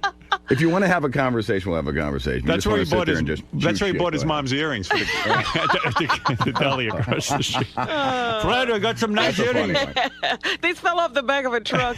Finally, a good joke. Fred, what do you want for dinner tonight? The meatloaf again? No, that's Hindu. We just got a shipment of real human ears. You could eat. Barbecued ears. Barbecue. Well, I think Fred was just very frightened back then. When he had never been out of that little community he This grew is up beautiful in. when people have a conversation with you. When you're sitting in the room, it's like you feel like a fucking, anthropology rat or something. The big city scared him. Yep. Hey, I understand. Wait a minute, is this the woman that I knocked on her door one night because I thought I was having a heart attack when I opened the door? I was much better, Fred, but we're talking about you. Why wouldn't you open your door? Wait a minute, but he was knocking on my door because he had been splitting logs that weekend. No. Let's Let's not divert. Let's focus on the task at hand. And the task at hand I tried calling someone, and then you tried going over and talking to him, and ended up having. He was so funny because he had cut down a tree. No, I hadn't cut down a tree, Robin. He's like, boy, Jesus Christ! Is it my life or is it not? He's like Abe Lincoln who's splitting rails. There's nothing more frustrating than when you tell somebody what's going on. No, that's not what happened. I feel weak. I haven't been eating. I wanted to lose weight. God, I'm so damn thin right now, but man, I don't eat anything. So the weight you put on, you took off. Yeah, I got inspired by Beth. She's doing a lingerie shoot today. Right. Uh-huh. So she goes into this mode, she broke her foot, so she can't really exercise. Although she's been going to a gym anyway, she doesn't care. She told me she was going to try Pilates to keep herself, she doesn't care. And then she had the shoot, so she had to get real thin for it. So she just doesn't eat, literally doesn't eat for days. Wow. I go, what day are you up to that you haven't eaten? She goes, I don't know. She hardly can lift her head off the pillow. Yeah. I was reading in one of the tabloids. That's what it keeps ending Renee Zellweger's relationships. They say she is so obsessed about her weight and dieting that she makes every guy she's with crazy. That's why they can't stay with her. Really? Yeah, they say she'll starve herself to the point where she's weak and tired and cranky. Past that. I told Beth, banging me is such great exercise. I told her how many calories you lose when you bang me. It's a good move. Yeah. That's right. That's all the exercise you should need. That's right. Want to work out a little more? That's right. Come back to the gym. I met a cousin of Beth's in Cleveland this weekend. She was at my show. She's very pretty family. Yeah. They all are pretty, huh? Yeah. Good. Which cousin is that? I probably don't even know her. She said she's a second cousin, but she has Beth's last name. Oh. And you look into her face, you could tell. See a resemblance. Yeah. She was very nice. Do you think there's any chance the two of them would go to bed with me? I don't know. Or maybe Artie, were you trying to work something? You're a single guy now. Yeah, Artie, we could be brother-in-laws. You could be dating Beth's cousin. That would be great. Have fun. Howard's worst nightmare. No, I like that. Yeah. That would be hysterical. You two in the same family, practically. Christ. Did you hit on her? Hey, wait, what's the story? Did you get I laid did this not weekend? hit on her. Okay, listen to what I pulled here. Forget the commercial. I found out that I sort of I definitely relate more to a loser guy who gets blown off by a chick than anybody else, because I've always been that guy. But through show business, sometimes you can get a broad, Right. So this was a theater in Cleveland, outside of Cleveland, 1,500 people, sold out, great crowd, really energetic, and I had a couple of drinks on stage. I did about an hour, and at the end, the crowd sort of really came towards the stage, and I was signing autographs, and there was a lot of hot chicks, but I was a little lit, and I said, fuck it. The security guys were so cool. I was signing autographs, and the security guy said, listen, point to a hot chick. We'll take them backstage if you want. Nice. And I said, you know what? This is beautiful. Fuck it. I'm going to be David Lee Roth there. David Lee Roth. When John Belushi died, he had girls crying and Playboy Playmates fighting over it. Right. I mean, So I said, you know what? Fuck it. And there were a lot of really hot, those Midwestern blonde, really corn-fed girls. Yeah. Corn. So and I was being ruthless, dude. In my head, I was being ruthless. I said, it was evil Artie. I pointed. I go her, and then they start going, we can come backstage, and they start jumping around. Then one of them had a friend, so a couple went back. How old? Like real young? 14. Well, I'll get to the part where the two chicks that came in the limo with us back we're both 22 years old. Oh, nice. Well, you ain't that old. You're 35. I'm 38. I mean, you could work. I tell people you're 35. Go ahead. Yeah. I should start doing that. It's Show Business Live. But a really hot brunette chick comes up, and during the show, she had brought me a drink on stage too, and she was real sexy, like my type, and I was like, "Fuck it." I said, "Yeah, her, definitely her." And she goes, "My friend's with me too," and her friend was really hot too. I go, "Yeah, both of them." So as as they're going backstage, security guys, I see out of the corner of my eye, she's with a guy who looked like a really nice guy, just like a guy, a fan of ours, typical, Right. And he looks at her and he goes, "What are you doing?" And she goes, "I'm going backstage." And she keeps walking. Now, at the corner of my eye, I'm looking at the guy, and I feel so sorry for the fucking guy that I go, dude. I called him. I said, "You can come too. You can come too." No. And I don't know what the guy. I mean, it was like she was being evil, and really busting his balls. And again, I relate more to that guy. All right, that's good. Turns out the other chick was with a guy too. Oh, so you have no luck. I'm not smooth. I'm not smooth at all. I said to the guy, "Yeah, both of you guys can come back." But now I said, "Fuck it, fuck them." You know what would be great? Both He's guys backstage with a bunch of guys. Yeah, both guys come back and the girls go home. I'll find. Well, listen to what happened. So I said, "Fuck it, I'll find a few more hot chicks." And somebody's got to be single here. I pick out another 4. Right. And then what happened was the Stern Fan Network guys were there, and they had come to my DVD signing earlier in the day, and they made me promise they could come backstage. But they're 4 guys, and I was like, all right, because that Stern Fan Network, you don't want to get them mad at you, man. They're like fucking the mafia. Shit about you, yeah. Right. So I said to those guys, you can come back now. So what were their names? Like, do they have special handles? Yeah, what the fuck were their handles? I forget the handles. I was thinking about the chick. But so listen to the full loser story here. Yeah. So now if you got laid. So now I go backstage, and now it's like a gaggle of people there, and I was with Nick DiPaolo and these 2 other guys, and Nick is married, and Nick is very faithful to his wife, which he's like. So he was like, I don't even want to see any of this. I'm walking outside because he was just like, I'm gonna have a cigarette. I should say he must fuck around. I mean, no, he doesn't. He's being a very faithful guy. He made a commitment to this marriage thing. Because Nick years ago. How long's he married, man? 2 years or so far. He's been married a couple years, right. But he seems happy. Him and his wife are perfect for each other. Actually, a very good couple. So he's being a good boy, and he just walks out to have a cigarette because he doesn't want to see a guy way uglier and fatter than him get laid, I guess. So now I got to deal with the fact. So the hot chick with the boyfriend, though, was being super aggressive. Like the way I wanted some of the other chicks who were single to do. But they were sort of laying back. She was coming up to me and going, I'm originally from New York, Artie. I'm taking you out. We're partying. And the guy is looking at her like, what are you doing? And she goes, I'm going to party with Artie. That's what I'm going to do. She started hugging me, and like it was really awkward for me. And again, because I'm not used to being that guy that the girl wants, Right. And the other guy's way better looking than me, and I'm thinking showbiz, man. It's unreal. It's the greatest. So yeah, right. No. So she's being more aggressive. I'm like, I don't know. The story doesn't end with you getting a load on your chest, does it? No, it's not quite that bad. Good. So finally I go to her. I go, I don't know. You guys going to a bar? She goes, we'll take you out. And then the guy sort of gets her aside, and I see out of the corner of my eye he's getting a little tense, and he goes, you are married. That's what he says to her. Oh, my God. He married her. I guess either that or he's talking about her husband that he knows. I don't know what the fuck. Right. You're married to another man, and you're cheating on both of us. It was weird. He goes, you are married. So now I'm going, okay, this chick is bad news. All right. So I don't want any part. Bad news is the kind I like. Well, I don't. But the guy's there, Howard. He could shoot him. I don't want to get shot. I've done that move, but go ahead. Oh, you have? You're better than me. With the guy there? Oh, yeah. Oh, look at well, you. wait. We'll hear that story after this. I had a mean streak. Really fucked the commercial after this. We'll hear that one. So now I'm like just trying. I got to keep her away from me because I don't want to get shot. So these other 2 girls, they talk about a part of Cleveland called the West 6th Street Bar. There are a lot of great bars. She goes, we're all going to a bar. It'll be real fun. It's like a college bar. But I go, the bar's going to be nuts. And you try to make that creepy move where you go, well, my hotel has a bar. Yes. No, that's the hard part. So they were kind of not into that. And I was like, okay, I don't want to creep them out here. So I said, well, where's this bar?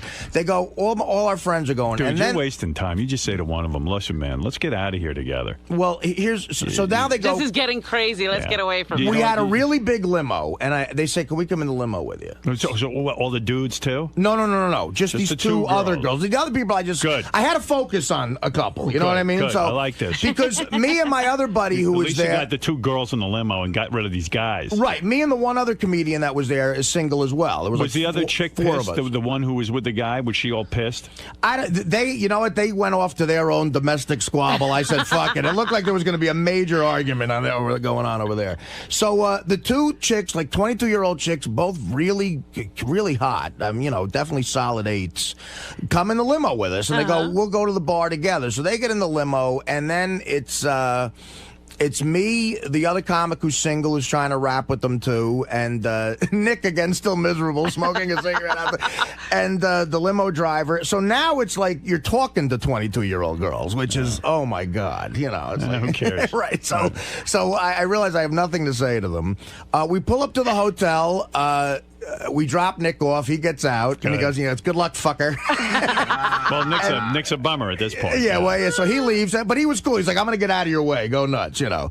So he leaves. The other guy leaves. Now it's just me, my other friend, and the 2 girls. Perfect match. Perfect. You know. And both of them. Did you care which one you got? No, both were hot. How rare does this happen? Either one was fine. You didn't even care which one. Oh, this sounds good, man. So we drive up to this bar. Go ahead. Now, the most conspicuous thing ever. Picture like this entire row. Well, dude, of now's Cleveland. the time you say, hey, you know what? Why don't we just go back to the room? See, this is where I need some advice because I got to figure this out. You say, you know what? I don't want to go to a bar. I just did a big show, and I got, and Howard needs me tomorrow. I was trying to, believe me, I tried to pull all that shit. And first of all, after I come off stage, I was sweaty. I had to look grosser than ever. I mean, they really had to take a bullet for the team, these 2.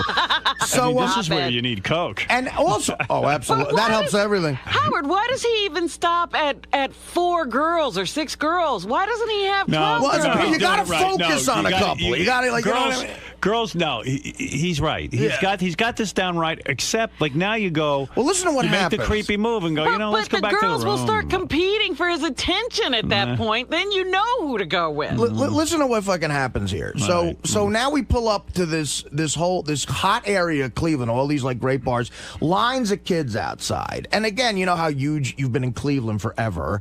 Big limo pulls up. Some people who had been at the show were at the bars. Right, of course. So the limo pulls up and they know it's me right away. I'm the only guy with a limo in this town, I guess. And so as the town limo, right, as the limo's pulling up, they start screaming Artie and everything. We get out of the thing with the 2 girls. Forget it. The lines of people, a bachelor party, guys had been at the show. Perfect. Shock the push shirts, major Stern fans. Say, let's get out of here. I don't want to deal with this. So this one kid, it was his bachelor party. I get out of the car. He like elbows the 2 girls out of the way, gives me a big sweaty bear hug. It goes, it's my bachelor party. Sign my forehead. And gives me his magic marker. I'm like, dude, I got to do this. So they want to go into this bar that is ground zero for this, to meet their friends. And I walk up to them. I go, girls, listen, I can't do this. I can't go in. You see, it's crazy. And they're like, yeah, we get it. And I go, there's a bar back at the hotel. I may go have a drink there. And they're like, we got to go meet our friends. We love that, that type of thing. So I go, and the one girl goes, sorry. The one girl goes, I come into New York all the time. My friend like goes to school there, and she goes, can I give you my number? What school? High school? I don't know. Yeah. She goes, can I give you my number? And I got her number. I got both of their phone numbers. They gave them to me, it was weird. And then I said, well, I really got to go. She goes, you know what? I would have tried to bite the bullet and go, but there was no way to go in one of these bars. It would have been impossible. No. Right, you're not going to make any time in that bar. Dude, when you had him in the limo, you say to him, listen, we're going, fuck this bar, man. Right. Well, I tried to hint at that. It was like, I mean, they weren't say, this is what I'm doing. They weren't stripper types. They were like, just nice regular girls. people. Yeah, it was so they were creeped out by the hotel. See, that's what I'm saying. He needed more people. That way you say to the girls, we're having a party at my room. You got a shitty selection of girls. Anyway, Robin might be right on this one. I'm still drunk. They give me their numbers, and then I leave, and my buddy goes with them. And I'm like, dude, don't even call me if you fuck one of them, because I'm going to be livid. Did he fuck one of them? No, he didn't. He talked to me the next day, and he was like, we got in the bar, and they sort of blew me off and everything. But I got into the limo, and it was just me and the limo guy going back to the hotel, and he was laughing his ass off. He goes, hey, man, hey, you loser. You came close. So, of course, I go back to the hotel. Ooh. I take a shower, I get a cheeseburger, and I jerk off. Why didn't you just tell the girls, hey, why don't you go to the bar and come back to my room later and we'll party? So your move at that point would have been in the limo. My move is clear. I'm very direct because I have no fucking patience. Right. I'm a nut. He's not going to any party. I ain't going to any party. The party is right here. Right. Where I am. Uh-huh. And I say point blank, I go, hey, let's go back to the hotel and party there. Remember Period. Bingo when she was here the other day? Yeah. Even the old hippie knew, there's going to be a whole happening at my house. The only happening was bingo. Well, here's there a was weird... nobody there. You could have even said there was a party in your room. What happened that was weird was the chick, like sometimes you get a vibe a chick is raring to go, and the only one that was that aggressive was the one with the married one. And that's the one you go to. You know, and if I tell you what, man, I don't know you what... did the right thing. You don't want to do that in front of her man. Oh, forget, because I would have felt like such a douche. You did well, that to some guy? I did a thing where this chick I knew was there with her husband at some event. And she came up to me and said, hey, I want to fuck you. And I was like, well, you know, it looks like you're pretty busy. She goes, you tell me where to meet you, I'll meet you. Oh, my God. So I said, and that's sexy, too, as wrong as it is. I said, listen, I don't agree with you, but you know where I am. If you ever want to come visit me. I got home 10 minutes later, the doorbell rang. And I was like, okay, what the hell? And I would never do that again because it was wrong. But at least you weren't taking the guy in your limo. No. I felt so bad. I felt so bad for this fucking guy. He really had a look on his face like, what are you doing? And I got a feeling, though, if I was a fucking dick and said to the security guys, he can't come back. Yeah, she would have been in there by herself. You never know. You did the right thing. You had a heart. You had a heart. And you're a guy, and you got to do the right thing. And not only that, there was a, I remember in Washington, Fred will notice, I did a record signing once. A chick walks up straight up to me with her boyfriend, and the boyfriend says, this girl was the hottest thing I've ever seen. I'm telling you, she looked like fucking Carmen Electra. Right. He walks in, he's like a biker dude, and he says to me, hey, my girlfriend likes her. You want to kiss her? So I go, I don't know. He goes, do whatever you want to her. I go, really? He goes, yeah. So then she goes to the bathroom and the record store, and she walks away. Oh, no, I know what. He walked away to go to the bathroom, and she's standing there with me, like, waiting to make out at the record store. Yeah. And no one was at my record signing. It was unbelievable. How weird. It's you and this girl. Yeah, it was just me and this girl, and she's super hot. And then he comes back and he goes, hey, man, he goes, you know what? Any other guy ever even looks at my fucking girlfriend, I'll kill him. He goes, but I'm a fan of yours. You do what you want with her. And I just said, I said, hey, thank you. She's a beautiful girl, but, you know. What city was this in? Washington, D.C. I said, first of all, I'm married, you know, which I was faithful. And secondly, it was like weird. Like, I mean, this guy probably going to chop me up at some point. Right, he could get pissed off at you one day and come back. I said to my one buddy who I work with on the road sometimes, I'm like, okay, if we're going to do this now that I'm single here or whatever, and we're going to, our objective is pussy at these gigs, we got to figure out a game plan. And it is try to get a private party afterwards somewhere. And you just let us select you got to let these guys. You got to get somebody in charge, like a Ronnie type, like a trim. One band had a trim coordinator. That's what they call it. You got to get like a Ronnie type who gets it, and he'll who's like a complete brazen guy. He just goes up and says, "You girls want to come back and party?" They go, "Yeah." They go, "Come our boyfriends come." Go, "Fuck you." Fuck some hoes. We're not looking for boyfriend night. Yeah, they take care of that before they ever get to you. By the time they get to you, is pretty good shot. Right. That it's like 5 chicks who were. Probably one of them is going to blow you. These security guys, the Palace Theater in Lorraine, Ohio, their security, they so get it. They were fucking men's men. They were like, but dude, you broke down the system. I know. He goes, you point to a chick and say to them, that embarrasses me. I don't want to point to any chicks. Right. Use your judgment. In fact, you got to get a guy who says to those guys, listen, Artie can get laid a lot. You need a bullshitter. Yeah, don't embarrass Artie. Right. And don't ask Artie if he doesn't care about stuff like that. But if I'm telling you, here's what we want. Right. Here's some backstage passes. Yeah, we want, this is that's what you need, passes to give out. Yeah. Like Gary's a gavone. In the old days when I was single, a hot chick would be in here, and I'd say to Gary, ask her if she has a phone number and this and that. Do me a favor. And he'd come back and he goes, I didn't know you were serious. Remember that he did that a couple of times. You really wanted that, Now, Ronnie, the limo driver, is a different story. You get a type of guy like that who walks up and he says to these... He knows what he's doing. He says, listen. Yeah. Get us some fucking single girls who are hot. Right. You know what? Maybe you need to hang out with Ronnie so he'll go with you on these Bring things. Ronnie with you. He'll coordinate. I made a bad choice in the chick who was with somebody because that started an avalanche of negativity. Right. And the 2 girls that came in the limo, they were very nice, but they're not stripper like crazy girls. Oh, come on, Artie. You don't know what those girls are like. Yeah, you're right. You're right. Couple of drinks in them, bag of, And these were not the kind of bars like New York clubs that have like a private area. I mean, it would be hanging in a bar. Like college bars. Right. That's what they called them. They said college bars. Like even when Ralph and I would go out, he would say to Ralph would say to the bouncer guy would be like, listen, sectioning off your area, no one will be above the bother you. Ralph would walk over and he'd say, listen,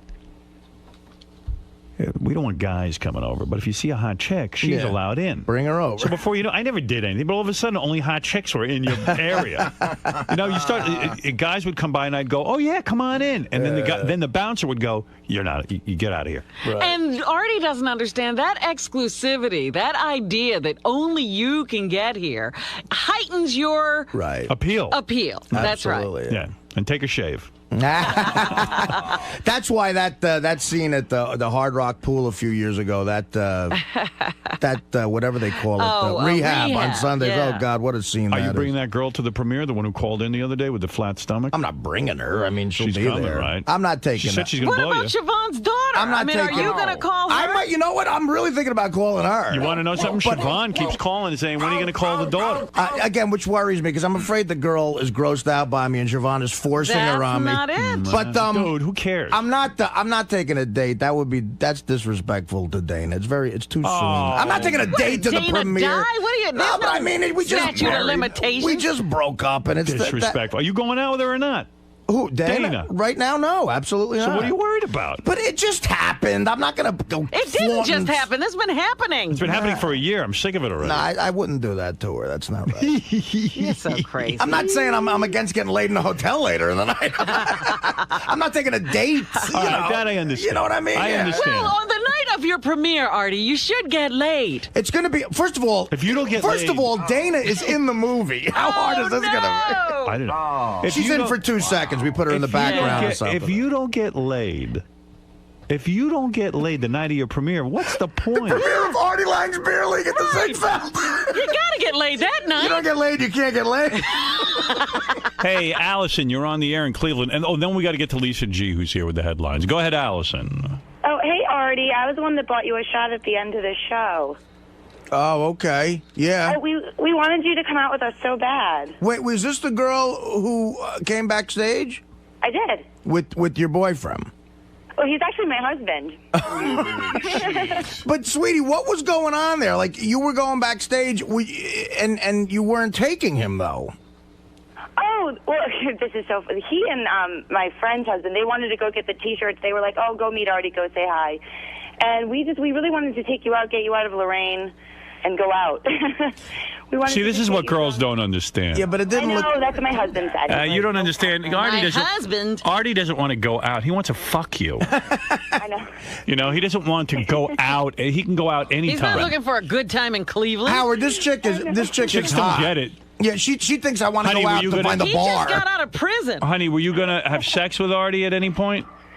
No, I know. My husband said that. He's like, you're going to cockblock Artie. Just let him be. Go Your husband is so right, and I'm glad, because, I mean, look, honey, you're really hot, And, of course, I was thinking you were a little lit. I was lit. I was thinking I might have a shot. Could he have gotten a shot with you? No. She's married. Just Artie, just because I'm married. Yeah, all right. All right, yeah, you read the situation properly. Yeah, it would have been... Are you coming back to Cleveland soon? These girls are so... I'm hanging up on them. Yeah. They think you want to hang out with them. She really thinks I want to find the bar to drink. Yeah, like we could show you such a good time, me and my husband, and it'll be so cool, Artie. We'll be hanging out with Artie. You and your husband. And you can talk about the show. Yeah, broads don't get it. They really, and this chick seemed like a chick who's, she's not naive, and even hip chicks, they don't get it. Guys want to hook up. Although, like possibly if you went out with her and her husband, like maybe you get laid. But if you can't get laid at your own concert, where the hell are you going to get laid? Right. I mean, you're the star of the party here. It was a very awkward situation, and you need some help putting that all together. I can see what's going on there. You don't have people. I got to get people. Yeah. I mean, even Gary the retard called up. I don't know who put him up to this, or he did it on his own. He was at first I didn't know what he was talking about. I think he's saying he's going to go out and bang Dana to taunt Artie. Gary the retard. Yeah, because he hates you because you always goof. Now, what if that happens? Hey, Artie, you son of a bitch! I'm telling you, talking about Dana, you asshole! I'm gonna fuck Dana, you retard! I'm gonna fuck him like a bottom and stick the fire hose up and piss and let it all wet up! See, you asshole! Bye, you cunt! That would be good. Wow. You find out Gary the retard's banging Dana behind your back. Hello, Artie. I just want you to be the first to know. I didn't want your friends to tell you or you to hear it on the air, but I hooked up with Gary the retard. It'll be like Gary going, Artie, that voice I put on the show is bullshit. I'm really a smooth guy. Jane and I really love each other. All right, Gary, it's war, motherfucker. You just crossed. I'm gonna fuck that chicken.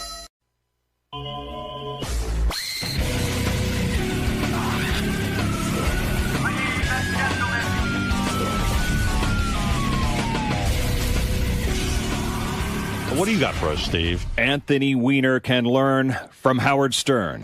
If only the congressman had paid attention to Howard, writes Rob Eshman at JewishJournal.com. Really? Howard rule number one, Eshman says, be honest. When you can't express your urges, Eshman writes, they can overtake you. To various degrees, Eshman concludes, each one of us is, as the theme song here goes, a tortured man. Mm-hmm. Meantime, another prominent online voice taking note of an aim at Ronnie the limo driver. Hey, by the way, speaking of Anthony Weiner, you bring up a good point. I mean, the front page of the newspaper today when you wake up, I mean, this is better than any reality show. So Huma... Huma's home. Mrs. Weiner is home. Yeah, Huma's home. And they got a pic. You know, I felt bad for her in the sense that, like, what did she do wrong that she's now being hounded by the paparazzi? Right. But anyway, she pulls up in the car to her house, you know, to where her and Anthony Weiner live. And she's coming home from her job with Hillary Clinton. So yesterday, that means at some point in the night, she walked in and Anthony Weiner sitting there. What the fuck? I'm thinking, I was obsessed with this morning. I'm thinking, okay, I'm Anthony. What is the greeting? I think it's like I'm not like, oh, hi, honey. What's going on? Like, I can't do that. Here's dinner. Like, okay, come on, let's get on with our lives. I made you a nice dinner. I mean, I guess you kind of just sit in your room and then you kind of meander out. And you walk out to greet her, and you don't go and kiss her or hug her. I mean, he's got to know that. So, although maybe he's so arrogant, he does. Now, he's got to be humbled by this. So, what's the move? Does he kind of oh, honey, I'm so sorry. I think he'd come right out and start doing apologies. On your knees, you crawl out. I so apologize. I'm so sorry. I'm getting help. I mean, what do you say? There has to be a camera on this. We need to know. Oh, I wish I was a ghost. And you never get that answer. How did you break the news? How did you first say hello when she came home? It would be great if he was like in that pose of his where he's naked and he has his hand over his cock and he's just like, honey, look, it's all yours. I'm doing it for you now. I'm fully shaven, even my armpits. There's no ball hair. Let's go. What do they say to each other? I mean, I know they probably talked on the phone, but not much. Oh, what does he even, what does he say? I don't even know how she comes home. Oh, my God. Well, listen, she's got to go home sometime, even to get her stuff. Yeah, but should he be there? I don't know. And there's reporters all over the house, and they're taking and their picture. You're being watched, everything you do. And look at the front page of the paper. He's got to be freaking out. Hoomer returns as Rat Weiner, eyes quitting. Yeah. You're married to a rat. Meanwhile, where's my rat? Meanwhile, I mean, I don't even think. I mean, there are politicians who have done way worse and haven't been called rats. Yeah, but that's what he's being called in the press. Yeah. And she, married him thinking he was an up-and-comer and she was going to be the first lady of New York and blah, blah, blah, blah. This was a knight with shiny armor. She's going to be the first lady of New York City. It's going to be great. They'll go out with the Clintons, blah, blah, blah. And now all of a sudden he's rat. Gracie Mansion, city, balls and festivities. I could have married a lot of guys. Look at me now. Now I'm married to a Mrs. Rat. I'm a rat. Mrs. Rat. I mean, for Christ's sake. And I'm carrying a rat's baby. I'm a rat by association. Listen to me. You better fix this. I will. There's I will. no fixing it. How do you I fix don't it? want this. Wait, how am I going to go with Hillary and Bill to dinner? Yeah, he's disgusting. Look at him. I mean, who texts? Get a blowjob. You better build a time machine, sir. And go back in time and undo this. And is he going listen, baby, I would never cheat on you. This wasn't cheating. I got caught up in something. I know it's silly, but or does he just, what does he do? You know what? Maybe sit on the bed with a gun in your mouth. Oh. Then she's got to. Right? Maybe she says, shoot. Shoot. She's probably like, is that a real gun? I don't believe it. Listen, Huma. I don't want you going back to that disgusting rat man. You come stay with me and Hillary at our house.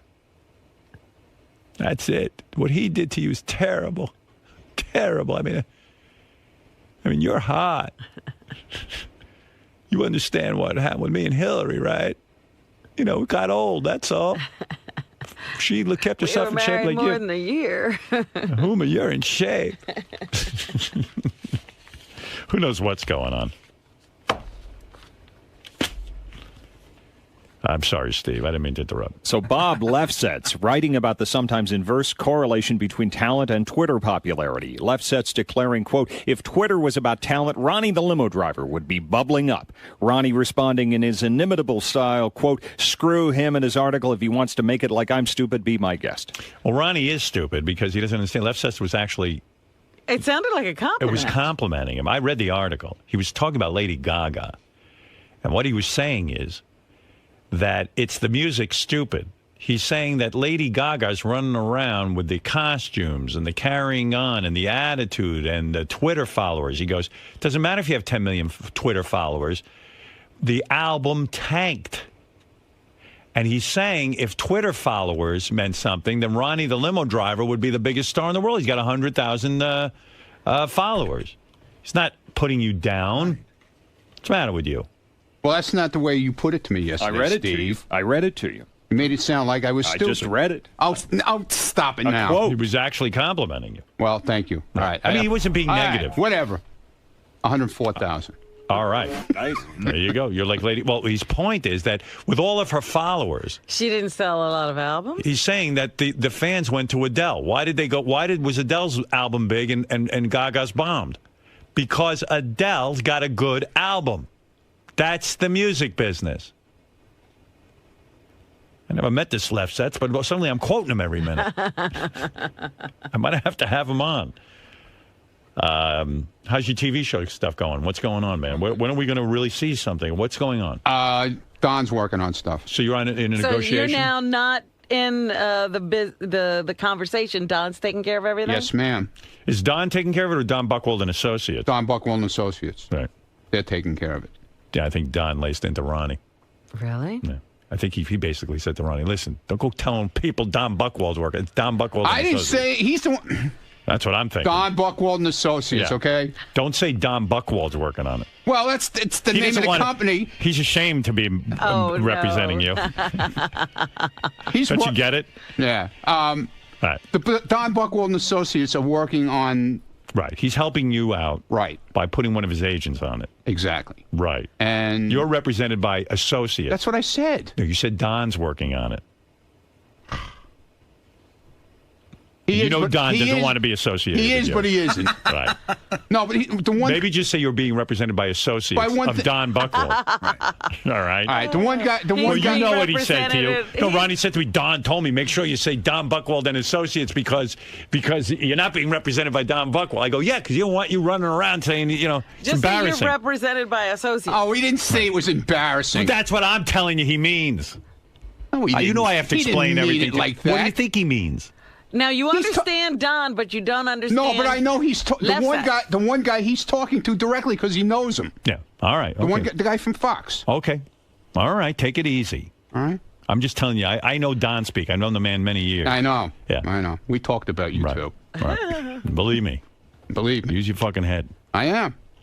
In other words, Don's in the closet. Everything's on this going deal. good, man. Yeah. All right. So where are we at with this thing? When am I going to see a show? Dude, when do you start taping? What are we doing? We're supposed to tape a pilot. I'm waiting to find out a date. Right. Dude. And the other thing, they're in getting ready to do production. So, dude, the wheels thing. So, waiting to hear. Oh, dude. I'm just waiting to hear. And he's ready to tape. Whatever, dude. Meanwhile, I got all my other stuff going on now. Yeah, what do you got? What's other stuff? I'm at Rick's tonight in Indy. The whole weekend we're opening up a club in India. Indy. Indianapolis, Rick's Indiana. Rick's India. No. Well, they haven't had a club in India before, I don't think. I don't know about that. Do you have a Zizzle reel? I'll be out. Yeah, I'll be out there this weekend, and then next week I'll be in Chambersburg, Pennsylvania. Right. With Julie and the block party. Oh, the block party. Yeah, you want to come? You like block parties? Happening again. Yeah, next Friday. Great. So. All right. And then I just found out something else that might happen. Go ahead. I'll be working with Scott the engineer again. Yeah? Yeah, but I don't know if he wants me to talk about it yet. Scott, you want me to talk about that yet? What's going on? You know who you remind me of? Regis. You know why? Regis's career started late in life, and now your career Look started at you late. bubbling up here. Like, your show business career hadn't started till you were in the 60s. Dude, Scott, is it all right if I talk about it? Dude. Regis went around for years and years and years and, like, kind of didn't have big success.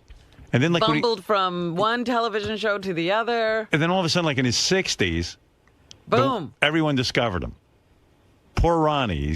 His whole Same life. deal. He's been waiting. Now, all of a sudden, he's everyone's sweetheart. Well, it's all thanks He's to our you, man. Clara Peller. Yeah, I got to, have to give props I to had the nothing boss. to do with it. I didn't say that. No, I said I had nothing to do with it. I'm saying it's a your lot talent. of Twitter stuff. A lot of stuff came through Twitter. I got to say. Where's the beef? As long as Twitter lasts, it's okay with me.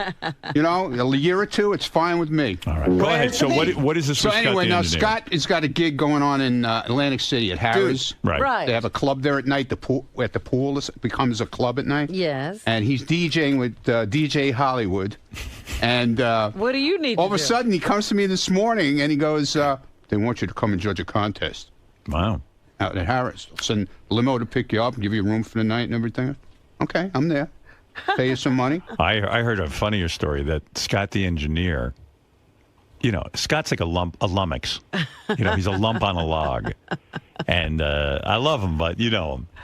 And you heard what he does at these. So the last appearance he had with Ronnie comes out and MCs. Yes. And Scott's the DJ. So I don't know. Either Scott went to Shuley or something, goes, I don't know if I want to be a DJ at these things anymore. So, oh, really? So Shuley, I believe, goes, Scott. What do you want to do? What do you exactly? What do you want to do? He goes, maybe I'll co-host with Ronnie. We'll go up there together. How funny is that? You're going to be a partner. Yeah, the two of I mean, them. how stupid is that, though? First of all, of course it's two stupid. guys standing there on a stage about 5 by 5. Well, the ad libs you had in that last thing worked so well. Yeah. First of all, you're horrible. Listen, they bitched and moaned that it wasn't good the last time, so I said, I sat down with these guys and said, let's figure out something better that I could do. How's that going to be better? You're horrible on stage. Then Shuley said you could co-host with Ronnie. I didn't say it. Shuley said it. Shuley's full of shit. He said did that? say it. Oh, I didn't hear that. I never said that. Well, I would love that. Shuley just tries to stir up shit. I love you guys. So I love what goes on. I want to do a good show for these people. They're coming to But pay Scott, money. don't you think? I saw the show. I saw the video. Yeah. When you're there with your equipment and you're the DJ, at least it gives you a purpose on stage. I think it's like when if Ringo stepped out from the drums. What would he be doing? What would he be doing? No, I understand that. So at least it gives you a purpose on stage, and you can chime in with Ron. Yeah, you're like the band leader on the Tonight Show. I get it. But they were like, you're sitting there like a lump. I never said anything about these what guys you did. after we did the show. But you are a I lump. said about after the show. I didn't say during the show. I was bitching about you after the show, what you did after. By you look like you were miserable talking to the people and you wanted to leave. I didn't say anything about what you did during the show. They didn't let me eat, Ronnie. My blood sugar that was another thing. I don't like to greet the public while I'm dining. He was all upset. I can't say a word. Because we did a meet and greet. Whatever I do, I can't win. And I'm sitting, and people are coming up and they want pictures signed and whatever. And I did. And I'm eating half a sandwich as I'm doing it, but I did. You know what's amazing? Because that's what you're paying for. You know what's amazing? Here's a guy, not only wants extra money and everything, but really sits in a recording booth for 90% of his time, or he goes home and stares at the wall and occasionally gets to go once a week bowling. So finally, he shows up somewhere. Someone, imagine this, wants to take a picture with him or sign an autograph. And I did. And all of a sudden he gets anything. I'll need to dine first. I mean, really, what did you think? He'd go, you know what, I'll put the food down. How nice is that somebody wants to come meet me? Robin, where's the menu? My hunger, I'm as big, I'm as hungry as a bear. Yeah, so now I'm doing. Right, where's the menu? I'm doing Harrah's with him. What are we doing at Harrah's, by the way? Scott, they better feed you before you meet the public at Harrah's. Yeah, we're taking care of. Scott, I already set the menu. It's a miracle that someone would even want an Harrah's autograph is great. What am I doing then? We're going to be I'm going to be hosting and DJing with DJ Hollywood. He's hosting. And then we're going to have some kind of contest. And what are you going to do? I'll sit there like a lump. Me and you and DJ. I'll switch places. Yeah, he's going to sit there like. So you're going to be the host? Yes, I'm the host. Oh. We're rotating. So he's such a good host. A host. Well, did everybody wake up? You know, when you think of host, I mean, don't you think of Scott? Yes. So during the night, why did you start wearing like wild hair pieces to these appearances? like Bobo. Lady Gaga. Yeah. Like become the Lady get Gaga. An exciting outfit, the blue hair. Why don't you like Liberace? Like why don't you start getting like wild? Like sequin jackets. Liberace was a guy was a genius because had no personality. He had no personality. He was a vomit, and he played the piano, which nobody likes. But he'd show up in costumes with jewelry and limos and his candelabra, man. Yeah, flowing robes. Do something wear something. You can't be Lady Gaga. Be Lady Blah Blah. You should have a candelabra on your DJ desk. Yeah. Put a big candelabra. Okay. You want to hear a great story? Yeah. No. I love Scott. I know it's not going to be great for me. I love Scott to death, man. I love this guy. So. We're doing Chambersburg, Pennsylvania next Friday night, the comedy thing, okay? Comedy. Orchards, by the way. I'm not doing comedy. Anyway, so it's a far ride. So to come back the same night is crazy. Right. So we're going to come back in the morning, so they're going to give us a hotel room to stay at. Funny already. So he goes, where are we staying? So I go, I don't know, we're staying in some shit motel called the Desert Inn. Right. Gets on the computer yesterday. I want to know where it is so I can get there. Gets on the computer yesterday. There's no Desert Inn. He's searching everywhere for this fucking place.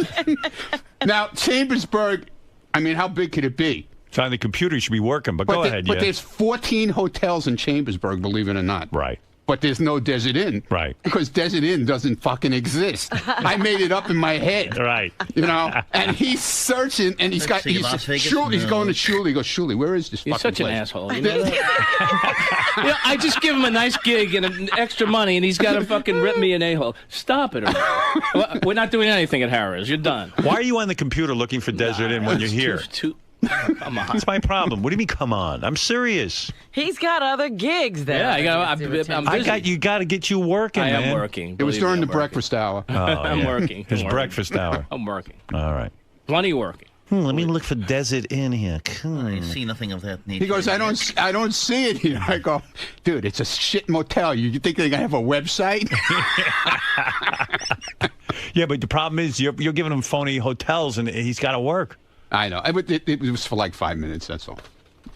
I am working. Someone told me you made your intern look up Desert Inn, too. I didn't make her, no.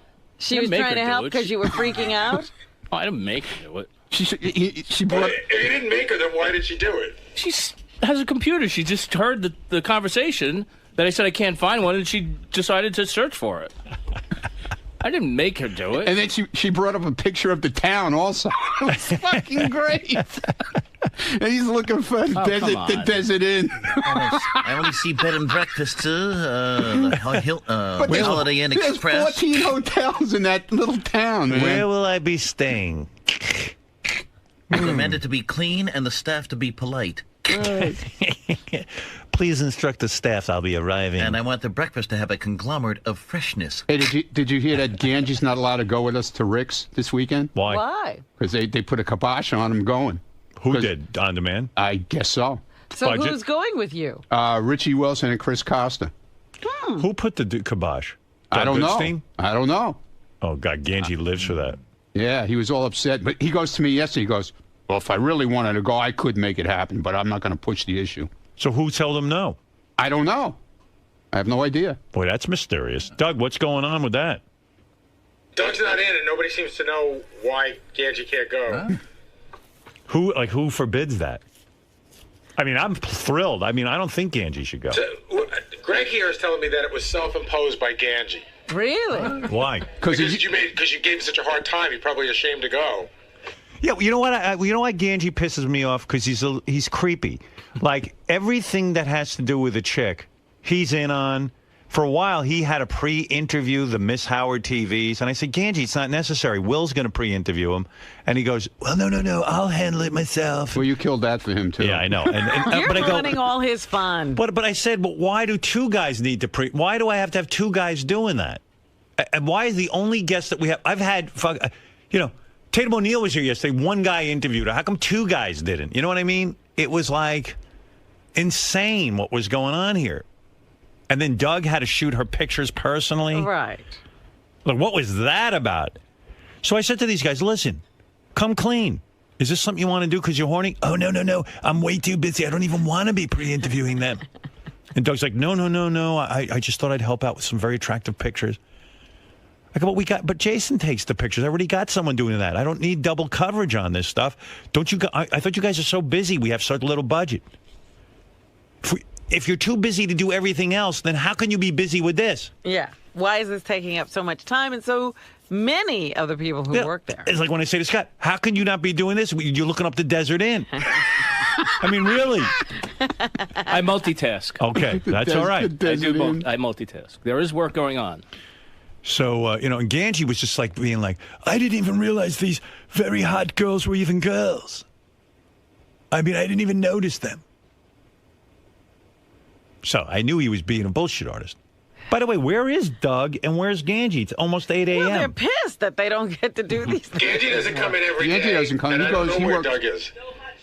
Where, there's no hot chicks booked on the show. That's just saying, because you know what?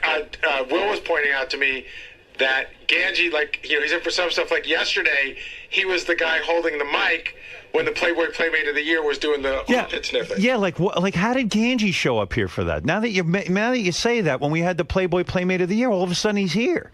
And by the way, did you notice he tried to get online to get sniffed? Did you notice I blocked it? I did notice that. Because you know what? No one cares about Ganji. I had a choice. We were at the end of that armpit sniffing bit. Yes. And I'm looking it over, like Benji's there, who's way funnier than Ganji. And Ganji's in front of him. And Ganji's in front of him. He's in line to get close to the Playboy Playmate. And I went, what the fuck? So I give him a hand sign. Out. Benji, go up and get your armpit smelled.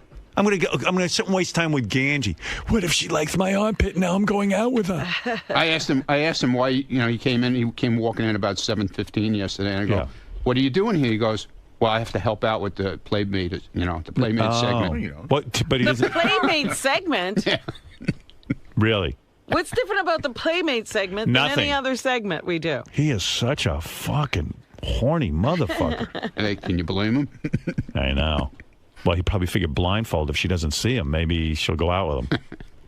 Don't take off your blindfold. He's such a good guy, though. He really is. Hey, Ganji's a nice kid. Yeah, you don't have breasts. Yeah. Ganji's a nice kid when he's not sending porn tapes to your kid's teacher. That went over great. He had hair then, though. Yeah. Well, all right. Let Steve finish his report, boys. Thank you. I don't know how we got off on a tangent. Rick's tonight All in right. Indianapolis. All right, Ronnie. Very busy schedule. I barely get him to drive me anymore. It's busy. You're a lucky man. Look at who's driving you. And I'm not so lucky because I'm going to be driving him soon. I think he resents driving me. Now he's a big superstar. Anything else? Also today, Sal and Richard heading west to entertain fun-famished fans in Hollywood this Saturday. But they won't be doing a show, they say. A meet and greet at Club Bardot on Vine. Though you might never know this from looking at the club's website, which doesn't seem to mention the Sal and Richard show this Saturday. Stern News, 877-H100-TIP or email. Howard100news at SiriusXM.com. All right. Thank you. Steve Langford. That last report was very puzzling. Yeah. Yeah. All right. Well, Steve will get more details. You're really sort of taking off right now. Okay. You've got an agent or an agency working for you. Okay. You've got six-figure in Twitter followers. You've reached 6 figures in Twitter followers. Okay. You've got possibly 2 shows in development right now. Okay. So far, you're on the right track. As Tim would say, this is a whirlwind. It's a whirlwind. Or whirlwind. Whirlwind. What's this like for you? I'm on a whirlwind tour, man. Are you on a personal high right now? No, like when you leave here, are you like, wow, I can't believe all this stuff is happening to me? Yeah, but I don't believe it's happening till it happens. Okay, so like with the TV things, I don't believe it happens until I'm there doing it. Okay, or I sign some kind of paper saying you're gonna do this. So I don't count my chickens before they hatch. You know what I'm saying? Short of actually becoming Howard's personal driver and security and all that, is this the most magical limo ride you've ever been on? Yeah, it's all because of him too. I mean, not that I'm, trying to kiss ass or anything, but it's the truth. I mean, this wouldn't happen if I wasn't here. He made me where made me a star, kind of. Now, with your buddy in the background there, what advice do you have for him? Because he can't seem to find his niche recently. Like he doesn't know what to do at these gigs. He's feeling a little uncomfortable. First of all, I would stop looking for the Desert Inn, number one, because it doesn't exist. Second of all, hey, you just got to keep plugging at it, man. You got to, get out there on Twitter, man, like I did. Get out there and start putting crazy shit up. Every day. I'm on there every day. I never miss a day I put stuff up. And, even if it's stupid, which most of it is. What would your ideal gig consist of? What would you be doing ideally? What in a perfect world? Turn around, I'll show you. Which doesn't seem to mention the Sal Richard show. Come on, in all seriousness. I like Greg, the generic cameraman, number one, at my gigs. No, but what would these gigs, what would your role be? Because My role? You don't feel comfortable in some of the things you've done recently. We've been trying to figure that out. I'm a DJ, but in these things, it's not really called for... It doesn't call for a DJ. There's no equipment. I use my fucking phone. Get it? I use a little phone. It's a goof. But they were bitching that it was boring, so I wanted to try and figure out something else that we could do that would be better for the people. I want to make sure the people have a good time. And you, sir, seem like the ambassador of fun. Oh, you've been to my gigs. I had a blast. Yeah, right? Did you not have the best time of your life? Second best, but yes. Oh, okay, sorry. Second best. I mean, yeah, we aim to please.